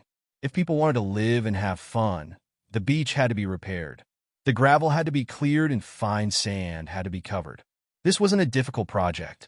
It only cost a few $100,000 to build a few kilometers of high-quality beach. Chun Zhao looked at the surroundings. Behind him was a large green mountain. The Green Mountain was Sandra National Park. It was less than 2 kilometers from the coastline. Chun Zhao took out his phone. Miss Amira, my family and I are here. I'm here too. Where are you now? We stopped at the end of the road. A while later, Amira found Chun Zhao's family. She only brought 2 bodyguards and a lawyer with her today. Hello, Mr. Chun. This is Miss Winnip. Chun Zhao introduced them to his family. Amira was quite good at socializing. Soon, she and Winnip began chatting animatedly. That's the cliff, right? Is it also for sale? Chun Zhao asked. Amira looked in the direction of the cliff and nodded. Yes, that cliff is the center. It extends 4 kilometers to the left and right, and the total length is 8 kilometers. Including the forest behind it, the total area is 12 square kilometers. The sea area is 50 square kilometers, Amira said. At this time, Winnip raised an objection. A cliff in the middle cuts off the entire coastline. This will damage the entire coastline and the senses. Amira glanced at Winnip with a smile, but she could tell that the real decision-maker was still Chun Zhao and Fei Lai. Therefore, she mainly explained to Chun Zhao that cliff is a giant rock layer. The ground is very solid. If you build a villa on it, it'll be expensive, but it's very sturdy. You can also build a house with paneling. This type of house will be more resistant to coastal storms than normal coastal buildings. It'll also have a better field of vision. Think about how much enjoyment it'll be to have a full field of vision. Fei Lai and Chun Zhao exchanged glances. They indeed hadn't considered this before. But after listening to Amira's words, They all had new ideas about the new house. Are there no flaws here? Winip asked. Yes, Immerse said. I told Mr. Chun before that there are sharks here. Winip and Four frowned. Feilai smiled. Is there a discount? Feilai, you have to think about it, Four advised. Even if you're not afraid, you have to at least think about the kids. Sharks were never a problem. She had so many kids. They would probably slaughter all the sharks on the beach. Show us around here. Chun Zhao was already tempted. He trusted Amira, but it was still a $10 million deal. He still had to understand it. Amira introduced the beach as they walked. We only need to build a road less than a kilometer along the coastline to connect to Highway 5. It's less than 45 minutes from the city. Apart from the shark problem I mentioned, the coastline is pretty perfect. There are no flaws. Speaking of sharks, the main problem is that the water here is good. There aren't any chemical factories within 100 kilometers, so there are a lot of fish in the sea. It's abundant food for sharks.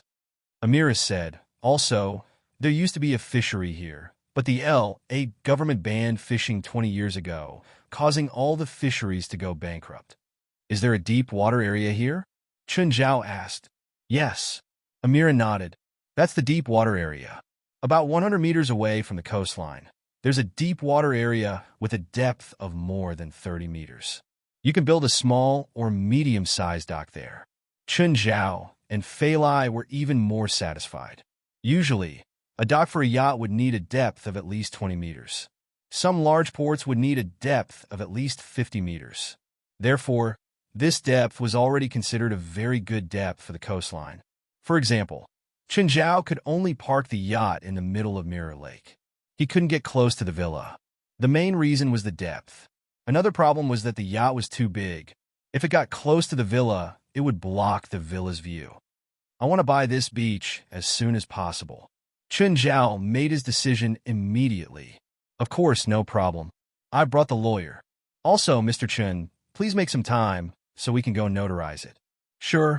Four and Winip were speechless at Chun Zhao's decisive decision to buy a coastline. Chun Zhao actually made such a big decision so easily. However, this was between Chun Zhao and Feilai. After all, Winip and Four were just outsiders.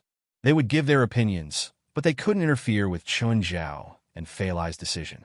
After signing the contract, Chun Zhao paid the advance. Only after the notarization would he pay in full. Felwood Cisco's life had been pretty good recently. Around Christmas, his company had made a lot of money. A company like his basically wouldn't open for business for half a year. Once it opened, it would eat for half a year. Thus, for a long time, Felwood wouldn't need to worry about the company's livelihood. Just as Felwood was drinking red wine in his office, the phone rang. The phone rang. Felwood picked it up. Hello, who is this? I'm Chun Zhao, Mr. Felwood. Chapter 1050. I'm planning to build a new house. The budget is $30 million. Can your company take it? Felwood fell off his chair and onto the floor. Mr. Felwood, are you okay? I'm fine. I'm fine, Felwood said hurriedly. Mr. Chun, I need to talk to you. Felwood already had an impression of Chun Zhao's extravagance. The Mirror Lake mansion had only been built for less than a year. Now he was going to build a new house? The budget this time was more than 10 times higher than last time. The total cost from last time was only about $2 million USD. But this time, Chun Zhao's budget was raised to $30 million. What was he going to build? Build a castle? Of course, no matter what he wanted to build, Felwood had to take the project. Felwood couldn't think of a reason to refuse. Might not even have a $30 million project in a year. The next day, Felwood Cisco rushed to the beach anxiously. Soon, Chun Zhao arrived as well. Mr. Chun, hello. Mr. Felwood, long time no see. Mr. Chun, are you going to remodel the beach? I just bought this area. I want to build a mansion on the cliff, remodel the beach, and build a dock. Can you tell me your specific requirements? First, the mansion will be built into the cliff. I also want to build an elevator to the beach. I want the windows facing the beach to be seamless annular glass. I also want it to be able to withstand a level 16 super typhoon. LA rarely had super typhoons. Usually, the typhoon's path was in Southeast Asia. This was because of the Earth's rotation, so most typhoons had a fixed path. However, a small portion of typhoons were reverse typhoons. These typhoons were strange and unpredictable. Even weather satellites couldn't predict their direction. There would be one every 10 or 20 years. Moreover, these reverse typhoons were super typhoons with shocking destructive power. Since Chun Zhao was going to build his house on the beach, he had to make it able to withstand super typhoons. Mr. Chun, according to the scale of the mansion you described, one side of the panoramic seamless tempered glass will cost more than $600,000. If it's segmented glass, the view won't be affected much. The price will be 10 times lower. Since I'm going to build it, of course I'm going to build the best one. Why would I choose a second-rate one? Yes, I'm sorry, Mr. Chun. Felwood wanted to slap himself for talking too much. Also, we need to build 2 roads, Chun Zhao said. One leads to Highway 5 from the edge of the beach, and the other connects to Highway 5 from the front door of the mansion. No problem. Also, I want a big garage and a big parking lot.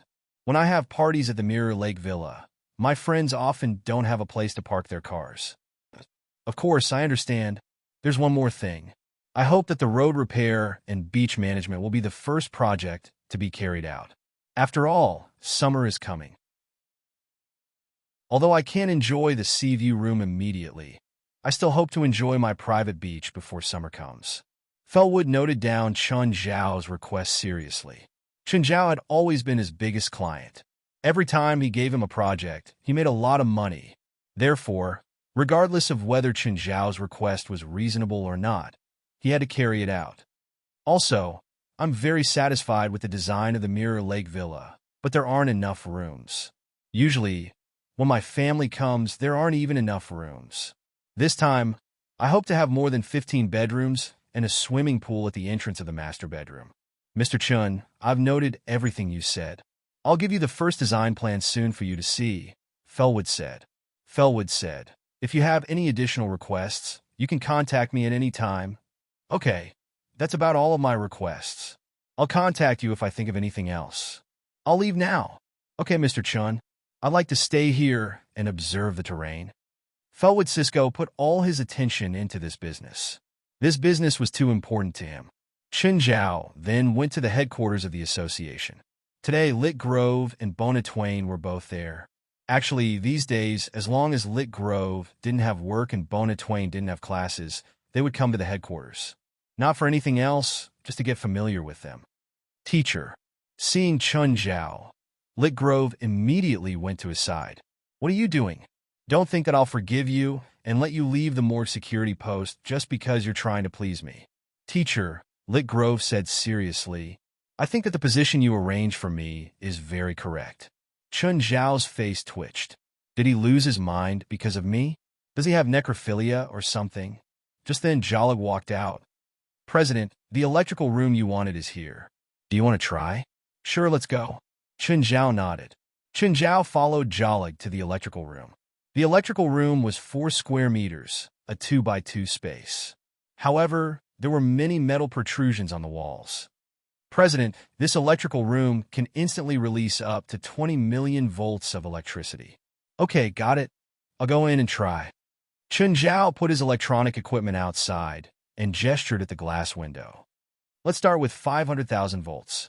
Jolig stood before the control panel outside the door and started pushing the lever. The metal protrusions in the electrical room started shooting out irregular electric arcs. The arcs landed on Chun Zhao and all flowed toward the eye of the thunder. When electricity passed through the human body, it would flow into the ground in the shortest possible way. But because of the eye of the thunder, the electricity kept flowing into it. The eye of the thunder was like a superconductor, continuously attracting the electricity. However, 500,000 volts wasn't enough to make Chun Zhao feel anything. Chun Zhao gestured at Jolig again. Increase 1 million volts. He still didn't feel anything. 2 million volts. Jolig stood on the control panel outside. Seeing the arcs land on Chun Zhao, he was completely speechless. Right now, the electrical room was completely filled with arcs of electricity. Any one of them would be fatal if it landed on a normal person. But Chun Zhao didn't move at all. In the electrical room, Chen Zhao could feel that the electricity gathered in the eye of the thunder was continuously being converted into magic. Chapter 1051. Usually, there were two main types of damage from electricity. One was when the electricity passed through the heart and caused cardiac arrest. The other was when a strong electric current caused regional burns. Thus, normal electricity didn't harm plants because they wouldn't suffer from cardiac arrest. Of course, it was a different case if lightning struck a plant. Early transgenes actually used electricity to stimulate the cell walls of plants and break them to change genes. This was why in many sci-fi movies, people who were struck by lightning would obtain superpowers. But technology had been .d long ago because scientists knew that this method was too inefficient. The electricity Chen Zhao was facing now didn't pass through his heart. It was absorbed by the eye of the thunder. This was why Chen Zhao could avoid getting hurt. Of course, Chen Zhao's resistance to electricity was quite high. Electricity was the two most important ways to harm the human body. Since cardiac arrest and burns couldn't affect them directly, Chen Zhao was already immune to electricity. Of course, if Chen Zhao encountered an electric current that could evaporate him one day, it would be a different story. But even in the natural world, it was like a large-scale thunderstorm, releasing billions, tens of billions, or even hundreds of billions of watts of electricity would be done over hundreds or thousands of lightning strikes. It wouldn't be released instantly. Some weaker lightning strikes in the natural world might only have a few thousand or tens of thousands of volts. Thus, natural lightning probably wouldn't be able to kill Chen Zhao. Increase 5 million volts. Chen Zhao made another gesture. By now, the electricity in the room had almost covered the entire room. But the other connection point wasn't Chen Zhao's body. It was the eye of the thunder on his arm. Electricity would only flow in the shortest and least energy-consuming way. Chen Zhao's eye of the thunder was the shortest connection. As a result, Chen Zhao faced the power room more easily than before. The electricity in the eye of the thunder was still not full. Chen Zhao didn't know how much electricity the eye of the thunder could absorb. Chen Zhao asked Jolig to increase the voltage to 20 million volts. By now, the room was already covered in light. Standing outside, Jolig couldn't see the situation at all. Inside, Chen Zhao felt that his magic power was completely filled. But the eye of the thunder itself seemed to be a battery. It wasn't just an energy converter. It was also a battery that could be charged. Ka-ka-cha. At this moment, the console outside the power room began to smoke. Oh no! Jolig quickly cut the switch. Chen Zhao was enjoying the process because he felt that after his magic was filled up, it seemed to be transforming it. But this process was suddenly interrupted. Chen Zhao walked out of the power room and looked at Jolig in annoyance. Why did you suddenly stop? President, it's a short circuit, Jolig said helplessly. How long will it take? I'm guessing that the circuit is completely fried. It might take a few days to fix. Jolig was afraid of Chen Zhao. In an environment that could kill almost all living things, Chen Zhao was completely unharmed. He was awed by this terrifying ability. Forget it. Let me know when the power room can be used again. Chen Zhao felt the magic in his body. He felt light as a feather. The weight of his body seemed to have decreased a lot. When one's magic power reached a certain level, it could lift one's body. Chen Zhao felt that he wasn't far from that direction. Actually, Chen Zhao was quite envious of Gaia. She was the only one in the association who could fly on her own. Chen Zhao wasn't the only one. Everyone in the association was envious of Gaia. Chen Zhao felt that he had to work hard too, so that one day he would be able to soar in the sky without any assistance. Teacher. Seeing Chen Zhao come out, Ritter Grove walked over. Great, help me test it. Test what? Speed, Chen Zhao said. Find a stopwatch. Oh, my phone is fine, Ritter Grove said. Chen Zhao and Ritter Grove arrived at the field. You call the start? Ritter Grove adjusted the stopwatch on his phone. Ready, start? Chen Zhao dashed out like an arrow. 1 second, 2 seconds. Chen Zhao had already finished a 200-meter field. Ritter Grove's mouth hung open. He stood there, stunned. He completely forgot to press the stopwatch to end. Fast, it was simply too fast. He felt like Chen Zhao had completely turned into a bolt of lightning. Even the fastest sports car he'd ever seen had never been this fast. How is it? How much? Teacher, I forgot to press it. You're too fast, and the distance is too short, Ritter Grove said. This field isn't good for testing. Then let's test on the road outside the headquarters, Chen Zhao said. Chen Zhao and Ritter Grove chose a road that was 20 kilometers long. It was a forest road that led directly to the headquarters, so there wouldn't be any outsiders other than the association members. Under Ritter Grove's command, Chen Zhao sprinted out. Chen Zhao released his speed without holding anything back. Even Chen Zhao found it hard to control his speed. Suddenly, a car appeared in front of him. Unable to control his direction, Chen Zhao crashed into the car. Boom! The car was smashed into pieces and a figure flew out. Oh no! Chen Zhao hurriedly stopped himself and looked back at the smashed car.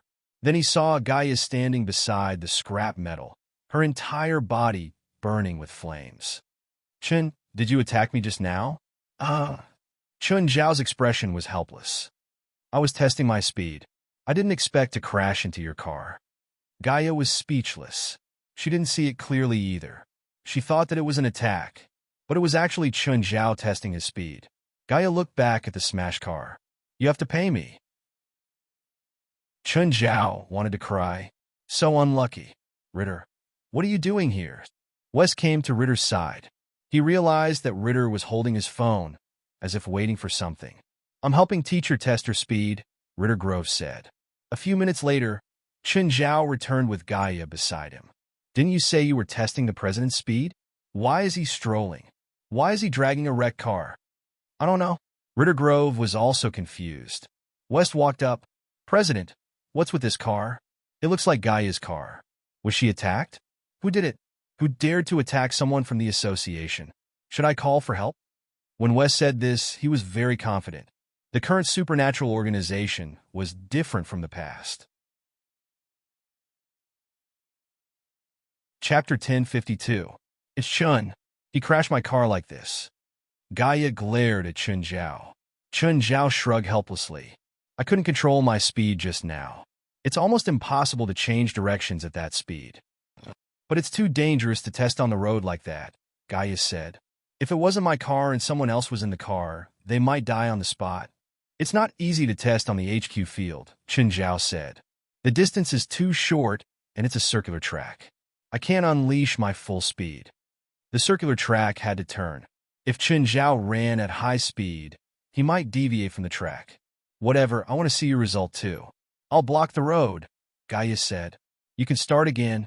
Gaia went to the other end of the road. Klaus flew the helicopter and hovered in the sky. Many people in the association came out to watch. Chen Zhao prepared himself with a professional start. Wes fired a shot into the sky. Chen Zhao shot through the air like an arrow. Everyone behind him felt a gust of air pass by. Compared to the first time, Chen Zhao was more relaxed. He focused fully on running. The trees on both sides of the road kept retreating. Gaia, who was 20 kilometers away, could already see Chen Zhao running toward her. It was a ball of fire that was charging forward, bringing with it an oppressive feeling. When Chen Zhao reached Gaia and turned around, he was still pushed dozens of meters away by inertia. Only then did he turn again. Then he turned again and sprinted forward. Gaia wanted to compete in speed, so when Chen Zhao turned around, she also ran out. But Chen Zhao passed her in the blink of an eye. At the same time, she couldn't even see his back. Whoosh! Chen Zhao crossed the finish line with a gust of air. Lit Grove also pressed the stopwatch. How was it? How long did I take to run 40 kilometers? Chen Zhao asked when he returned to Lit Grove. 301 seconds. Minus the time to change directions, it's 300 seconds, or 5 minutes. Everyone gasped. He'd run 40 kilometers in 5 minutes. No one could run faster than that on land, right? Running 8 kilometers in a minute was about 130 meters in a second. This meant that Chen Zhao's speed was around 480 kilometers per hour. Not long after, Gaia also returned. Chen, you're too fast. Gaia exhaled. Everyone thought so as well. Gaia had wanted to compete with Chen Zhao in terms of speed, but the result made her despair. Chen Zhao's speed was probably only comparable to the fastest train. Chen, what would happen if you collided with a train? I haven't.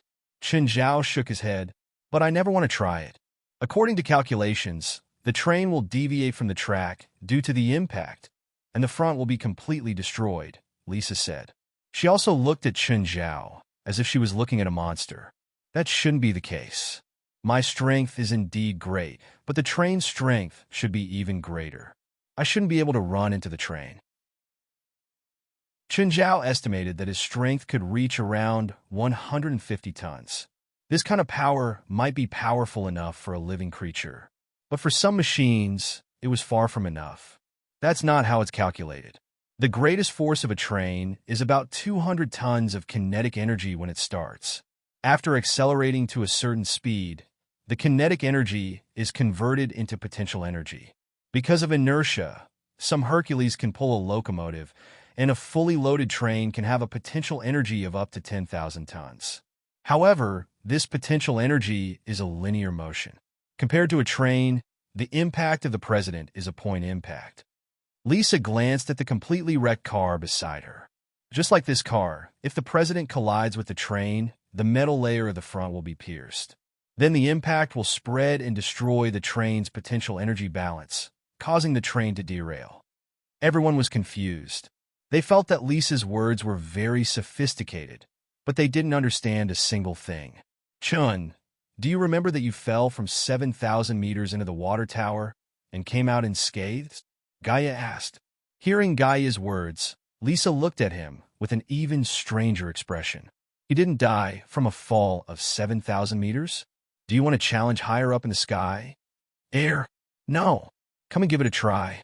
Don't be too high. Just 100 meters will do. I can't die from a fall of 7,000 meters. 100 meters shouldn't be a threat, right? I'm not talking about landing on the water. I'm talking about landing on the ground. Air. 100 meters is too high. Let's go with 10 meters. Everyone rolled their eyes. 10 meters? If Chen Zhao jumped with all his might, he could probably reach more than 10 meters. I'll take you up. Gaia turned into a fire dragon. Grabbing Chen Zhao, she charged into the sky. Enough, enough. Too high, too high. It's more than 50 meters now. Don't go higher. Chen Zhao panicked. Chun, ready? I'm going to release. I'm not ready. I'm not ready. Ah! Chen Zhao screamed and started falling down. Ah! Ah! Bang! Chen Zhao's feet landed firmly on the ground, completely unharmed. But by then, the cement ground had already cracked. Chen, how do you feel? Gaia landed beside Chen Zhao. You're just bullying me because I can't fly, Chen Zhao said, depressed. Let's try the height of 200 meters, Gaia said eagerly. No, don't resist. I'll take you up.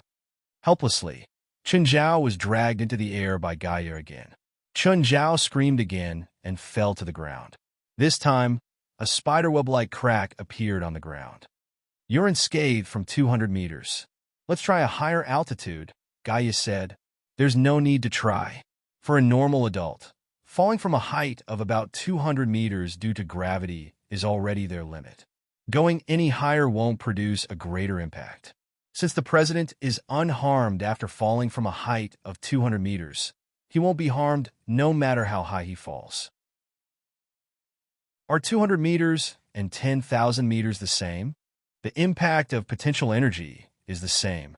At least in the case of the same falling posture, there is no difference between the two. There's a limit to the acceleration of gravity and air resistance. It's impossible to accelerate infinitely. Does that mean that even if Chun falls from outer space, he'll be unharmed? If the president can survive in outer space and withstand the pressure difference and variable values of the air currents, he won't die even if he falls from outer space. Chapter 1053. President, I can get a space shuttle, Wes said. Do you want to try it? Fuck off, Chen Zhao said, glaring at West. You'll die for no reason tonight. Everyone felt regretful that they couldn't watch Chen Zhao fall from outer space like a human meteor. West looked at Chen Zhao's back. I really don't know if human weapons can kill the president. Nuclear bombs should be possible, someone said. Chen Zhao paused and turned to look at West. I can't get a nuclear bomb. West was really afraid that if he said he could get a nuclear bomb, Chun Zhao would kill him right away. In reality, Chun Zhao knew his own limits. He wasn't as unkillable as imagined. Even without nuclear weapons, there were many conventional weapons that could hurt or kill him. For example, some guns and large-caliber sniper rifles could break Chun Zhao's defense. There was also the legendary Metal Storm. Chun Zhao had seen quite a few guns by now, but he still hadn't seen Metal Storm, the legendary terrifying machine gun with a firing rate of 1 million bullets per minute. It could even turn a tank into scrap metal. Chun Zhao knew that his defense definitely couldn't compare to a tank. There were also all sorts of modern weapons that could hurt Chun Zhao. For example, explosive bombs, armor-piercing bombs, and air-fuel bullets. These conventional weapons could kill Chun Zhao. Stop trying to kill me. If you want to play, then everyone can do it together. I'll do the same to you. That's only fair. Everyone immediately gave up on the idea. Their experiments on Chun Zhao might not have any results. But if Chun Zhao experimented on them, there would definitely be results. Where are you going? Give me a ride. Teacher, where are you going? To school. The principal forced me to take a troublesome job. Now I have to go to school every day. At the school, Lit Grove opened the door for Chun Zhao. Teacher, please get off. Chun Zhao rubbed his forehead. I have my own hands. Don't open the door for me. It's like you're from a gang. I'm a student and you're a teacher. Isn't it natural for me to obey you? Lit Grove wasn't ashamed. Instead, he was proud. With such a lackey by his side, Chun Zhao was too embarrassed to walk around the school anymore. After strolling around the school, he left in a hurry. In the past, Chun Zhao had thought that a rich second generation with a lackey was pretty cool. Now, he only felt awkward, truly awkward. At this moment in the Staples Center in Los Angeles, an intense match was taking place. Ruby and Dubo were sitting on the sidelines. Because of their injuries, they had missed 2 consecutive games. Of course, as members of the HR team, their thirst for victory was the same. So even though they were substitutes, they still cheered for their teammates on the sidelines. In fact, both of their injuries were almost healed. It had to be said that after Chun Zhao's treatment, they indeed recovered quite well.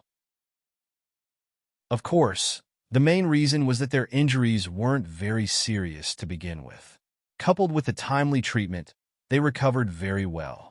In fact, they were almost ready to play, but because of the conflict within the team, Coach Simpson still had some complaints about them and kept them on the bench. However, the situation on the court was not optimistic. It was already the 3rd quarter, but their team was 12 points behind. Of course, anything could happen on the court. However, the chances of this happening were not high. Dubo was a functional player, while Ruby was a star player. The two of them were very useful on the field. Now that they were absent, the HR team's matches were extremely difficult. Especially against strong opponents, victory or defeat could be decided by a hair's breadth. Pass, pass. Ruby stood up and yelled at his teammates. Beautiful, 3-pointer. They had caught up by 3 points, but the situation did not improve. The HR team was being suppressed. Just then, in a collision, a member of the HR team was knocked to the ground. Foul, foul. Ruby, Duba, and the other substitutes all yelled. The referee also gave a foul and a free throw. However, after that member of the HR team got up from the ground, he kept holding his shoulder. Kohler, are you okay? Coach, I think my shoulder is dislocated. Kohler's expression was very painful. Doctor. Simpson asked for a timeout and took Kohler off the field. The doctor ran over and checked Kohler's injury. How is it? Is Kohler okay? The doctor shook his head with a serious expression. He seems to have an injury to his shoulder blade. He can't continue playing and needs treatment. Is it serious? It's very serious. He can't continue playing even Kohler's entire season. The doctor shook his head and said, everyone's faces were covered with a layer of shadow. Kohler's position on the court was very important. He was the core. If he couldn't play, they would definitely lose this match. More importantly, if he was gone for the entire season, then the HR team would very likely lose the chance to compete for the championship. Give me pain relief. It hurts. It hurts. Doctor, give me pain relief. The doctor looked at Simpson. Pain relief wasn't something that could be used casually. Even the doctor couldn't make the decision. Normally, if a player was injured on the court, then they had to first diagnose it before deciding whether or not to use morphine. If it was a minor injury, then even if it hurt to death, it shouldn't be used. Because if morphine was used, then it definitely wouldn't pass the urine test. There were oral pain relievers, but they definitely weren't as effective as morphine. Let's go to the hospital for a checkup first. Although Simpson was also very anxious, he still resisted and didn't let Kohler use the pain reliever. The match started again, but they had lost another star player on the court. The situation was even more one-sided. Simpson's voice was hoarse from all the shouting, but in the face of such a crushing defeat, he was powerless. In the last minute, the score difference was 20 points. This was the worst loss they had suffered in the past 3 seasons. The HR team had always been a strong team in the NBA. It had always been them crushing others, but no one had ever crushed them. But in today's match, the HR team's dignity had been completely lost. In the last minute of the match, other than Simpson, who was still shouting at the top of his lungs, the other players on the bench had already calmed down. At this time, Kohler was no longer shouting in pain. He had been sitting on the bench the whole time, but he kept sweating. Professional players had the qualities of professional players. He also knew that there was no way to stop the pain before going to the hospital. At this time, Ruby came to Kohler's side. Chapter 1054. Is it reliable? Kohler was Ruby's good friend. But it was also because he knew Ruby that Kohler was skeptical of Ruby's so-called ointment. Ruby had always been known as an unreliable person in the eyes of the public. That was because people didn't know Ruby well. People who really knew Ruby would never think that Ruby was unreliable. He was more than unreliable. He was simply a senseless idiot. In order to win an important match the next day, he had actually begged a certain wizard. He spent a whole $100,000, but he still lost the game the next day. In the end, he went straight to the wizard's place. This was a real case, but the name was different. In the end, it was brought to the police station, although this matter was not widely exposed. Although this incident wasn't widely publicized, many players in the circle knew about it. So Kohler's impression of Ruby was that he could be a friend, but he wasn't trustworthy. Because most of the time, Ruby used a very sincere attitude to help his friends, but in the end, he always hurt his friends. You know the last time I fought with Duke, right? Kohler nodded. I know. At that time, a Chinese doctor came. He was the one who healed me and Duke's injuries and sold me this bottle of ointment, Ruby said. He said that no matter what the injury was, as long as I used this ointment, it would definitely heal. Really? Really? Ruby bragged very seriously. Try it. Kohler felt that Ruby was unreliable, but most of the time, he had a similar personality. Ruby opened the bottle and then wiped it on Kohler's shoulder. His so comfortable phew, Kohler's whole body shivered. It was so comfortable, especially after the pain. The feeling made Kohler almost obsessed with this feeling. The cold touch seeped into his skin, but it didn't have the stimulation of some drugs. It seemed that something was slowly intertwining in his injured area. It filled the injured area and moisturized the skin. Phew, so comfortable, so comfortable. Kohler was so comfortable that he was about to fall asleep. But the whistle at the end of the game still pulled him back to reality. When Kohler saw the final score, he showed a hint of disappointment. Although he already knew the result, but seeing such a score, he still couldn't accept it. The final difference was 22 points. Simpson walked over and said, Kohler, let's go. I'll take you to the hospital. Kohler walked out of the arena with the help of the staff. 30 minutes later, Kohler and Simpson were at the hospital. Under Simpson's arrangement, Kohler was quickly examined. Then, he went to see the orthopedic doctor. Mr. Kohler, your situation is not looking good. The orthopedic doctor said, your scapula has a serious contusion, soft tissue has fallen off, and there is a hematoma. By the way, did you take an anesthetic before? No, why? Strange, this kind of injury should be very painful, right? Why don't you feel any pain at all? My brother applied some pain-killing ointment on me earlier. Really? What brand of ointment? Generally speaking, only anesthetics can temporarily relieve your pain, but your injuries don't seem to bring you any pain at all. Doctor, can you tell me about Kohler's current condition, the treatment process, and the recovery period? Simpson could not help but interrupt the doctor's question. Okay. The doctor looked at Kohler. Now, raise your left arm and see how high you can lift it. Kohler raised his arm. The doctor was a little surprised. Your injury is so serious, but you don't feel any pain at all? A little pain, Kohler said. Just a little pain? The orthopedic doctor was still confused. If the nerves are injured and there is regional paralysis, it should be a feeling of soreness and numbness. But you feel pain, but it's not very painful. That's too strange. Mr. Kohler, do you want to do a neurological examination? Yes, Simpson answered in place of Kohler. Half an hour later, the neurological examination report came out. The orthopedic doctor took the examination report and carefully looked it up and down. There was nothing wrong with it. It looked normal. Doctor, my injury seems to be starting to hurt. It's getting stronger. Kohler started to hurt again. What pain? A stinging feeling. That's right. It seems that my analysis is correct. It's possible that your nerves were temporarily paralyzed before, so you didn't feel much pain. Now, the pain nerves are reacting. Doctor, I'm in pain now. Why are you so happy? Doctor, hurry up and prescribe medicine and treatment for me. Your injury is not easy to treat. The doctor looked troubled again. Why is it not easy to treat? We need to do surgery to release the clotted blood from your shoulder and repair your shoulder blade. How long is the recovery period?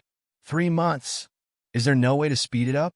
Simpson's expression was more pain than Kohler's. The HR team he led had done quite well this season. They were already halfway through the preseason and were now ranked second in the league. They were only 4 points behind first place. If they were lucky, they could catch up in 2 matches.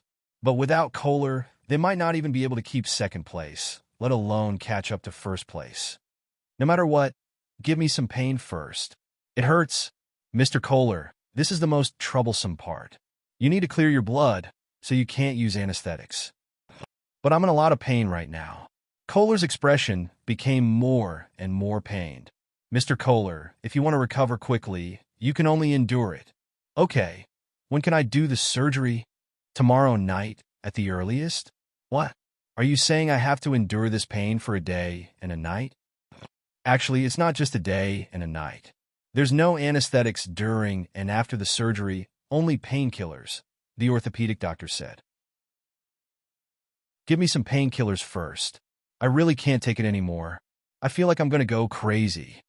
Kohler was quickly arranged to be admitted to the hospital, but because the injury was on his shoulder, he couldn't lie down and could only lie on the bed.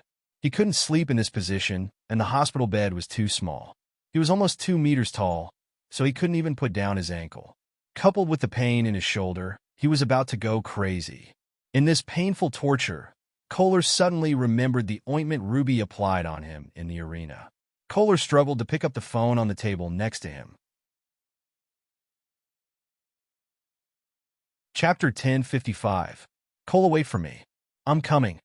Ruby soon arrived at the hospital. As a basketball player, Ruby was often injured in confrontations. He had also experienced serious injuries like Kohler's, and some injuries couldn't be anesthetized. So he understood Kohler's feelings and pain very well. Hi, Kohler, are you okay? I'm going to die soon. I'm really going to die. Kohler lay on the bed, his face full of pain. It's okay. Your pain will soon go away. Ruby stepped forward and helped Kohler apply the ointment. Kohler's shoulder was moisturized by the ointment, and the pain suddenly disappeared. Not only did it disappear, but it was also very comfortable. It was the same feeling as before. It was a wonderful feeling. It feels so good. Kohler's body and mind became happy. Ruby, leave the ointment for me. I'll give it to you. That's all, Ruby said. That's all? No, this is what I have left. Ruby knew this feeling. He had also used this ointment. After applying the ointment, his flesh and bones were stimulated. The refreshing feeling that penetrated his body and mind spread to all his nerves. Kohler looked back. In the bottle in Ruby's hand, the ointment was almost empty. It could barely be used again. Then go buy another bottle. No, buy a few more bottles, Kohler said. I don't even have the doctor's contact information. Besides, this bottle is $200,000. Are you crazy? $200,000 for this bottle of ointment? You can buy 10,000 bottles with just a little. But can a pharmacy have this good effect? Kohler was silent. Indeed, this bottle of ointment seemed to be specially made for him.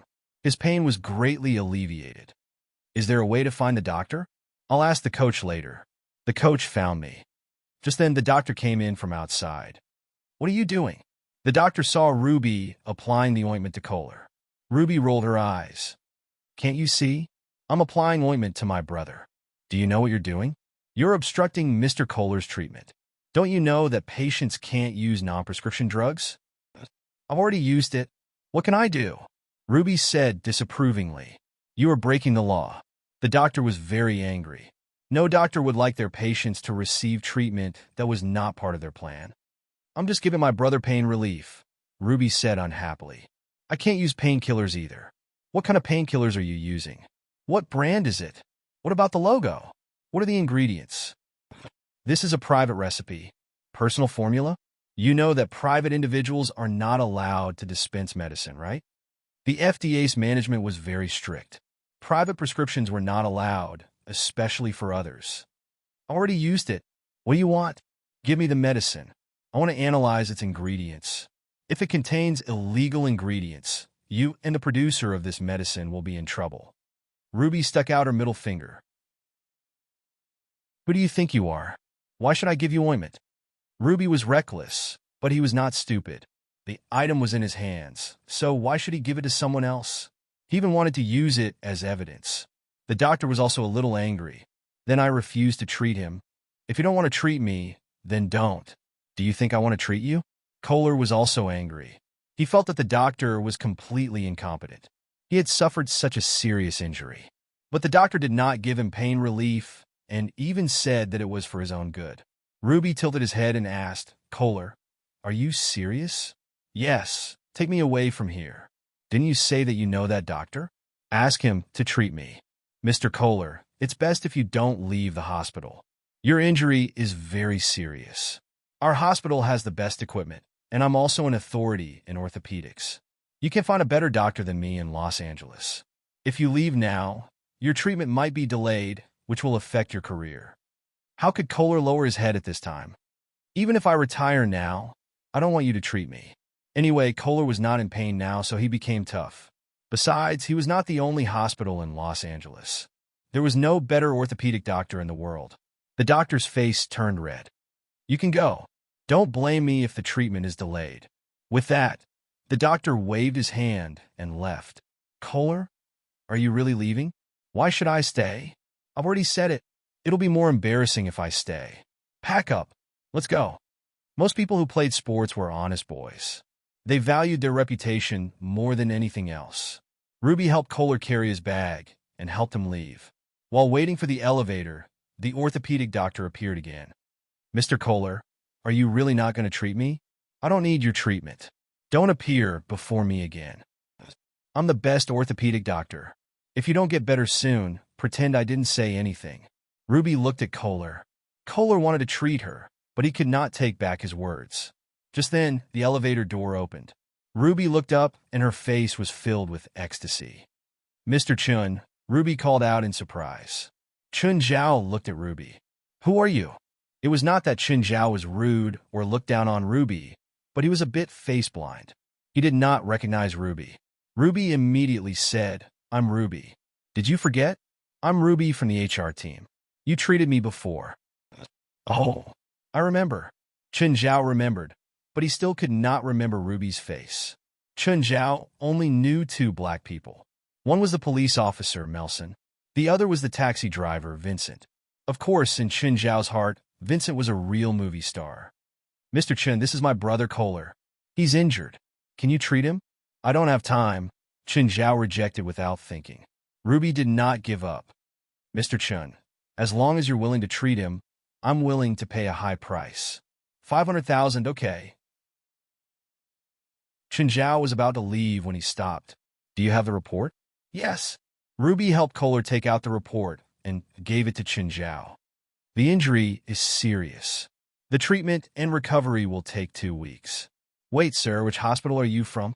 Your behavior is against a doctor's ethics. Do you know that? The orthopedic doctor looked at Chen Zhao, dissatisfied. Who is he? He was originally Kohler's main doctor, Ruby said, but we've already rejected his treatment plan. Oh, then ignore him.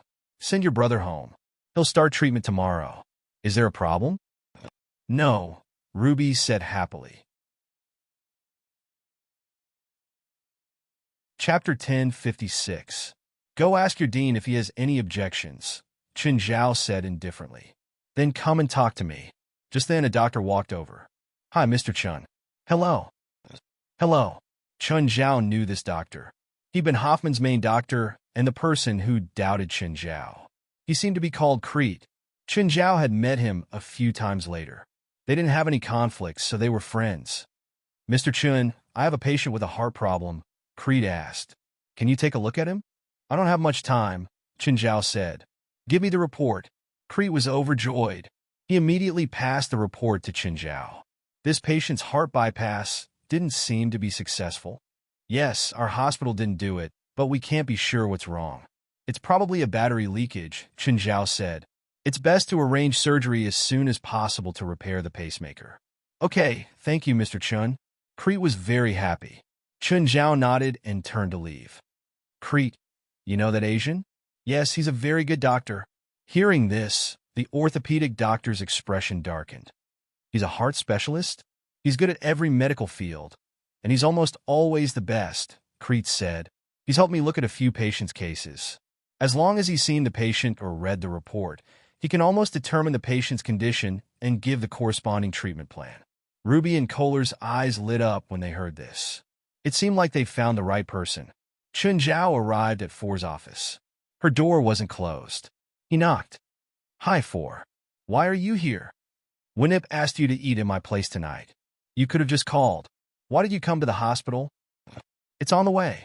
Winnip also asked me to pick you up. Okay, give me 20 minutes. I'll finish my work.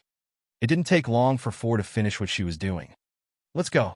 Chen Zhao drove the car with Four. Four was speechless. Chen, you also break the traffic rules sometimes. No. Chen Zhao decisively rejected Four's request. Chen Zhao's driving was too stable. He followed all the traffic rules. The speed limit was 40 kilometers per hour, but he would only drive at 35 kilometers per hour. The zebra crossing decelerated, and the red light was 1 second slower. To be honest, Four wasn't the first to complain about Chen Zhao's driving skills. Almost everyone who had sat in Chen Zhao's car couldn't help but complain.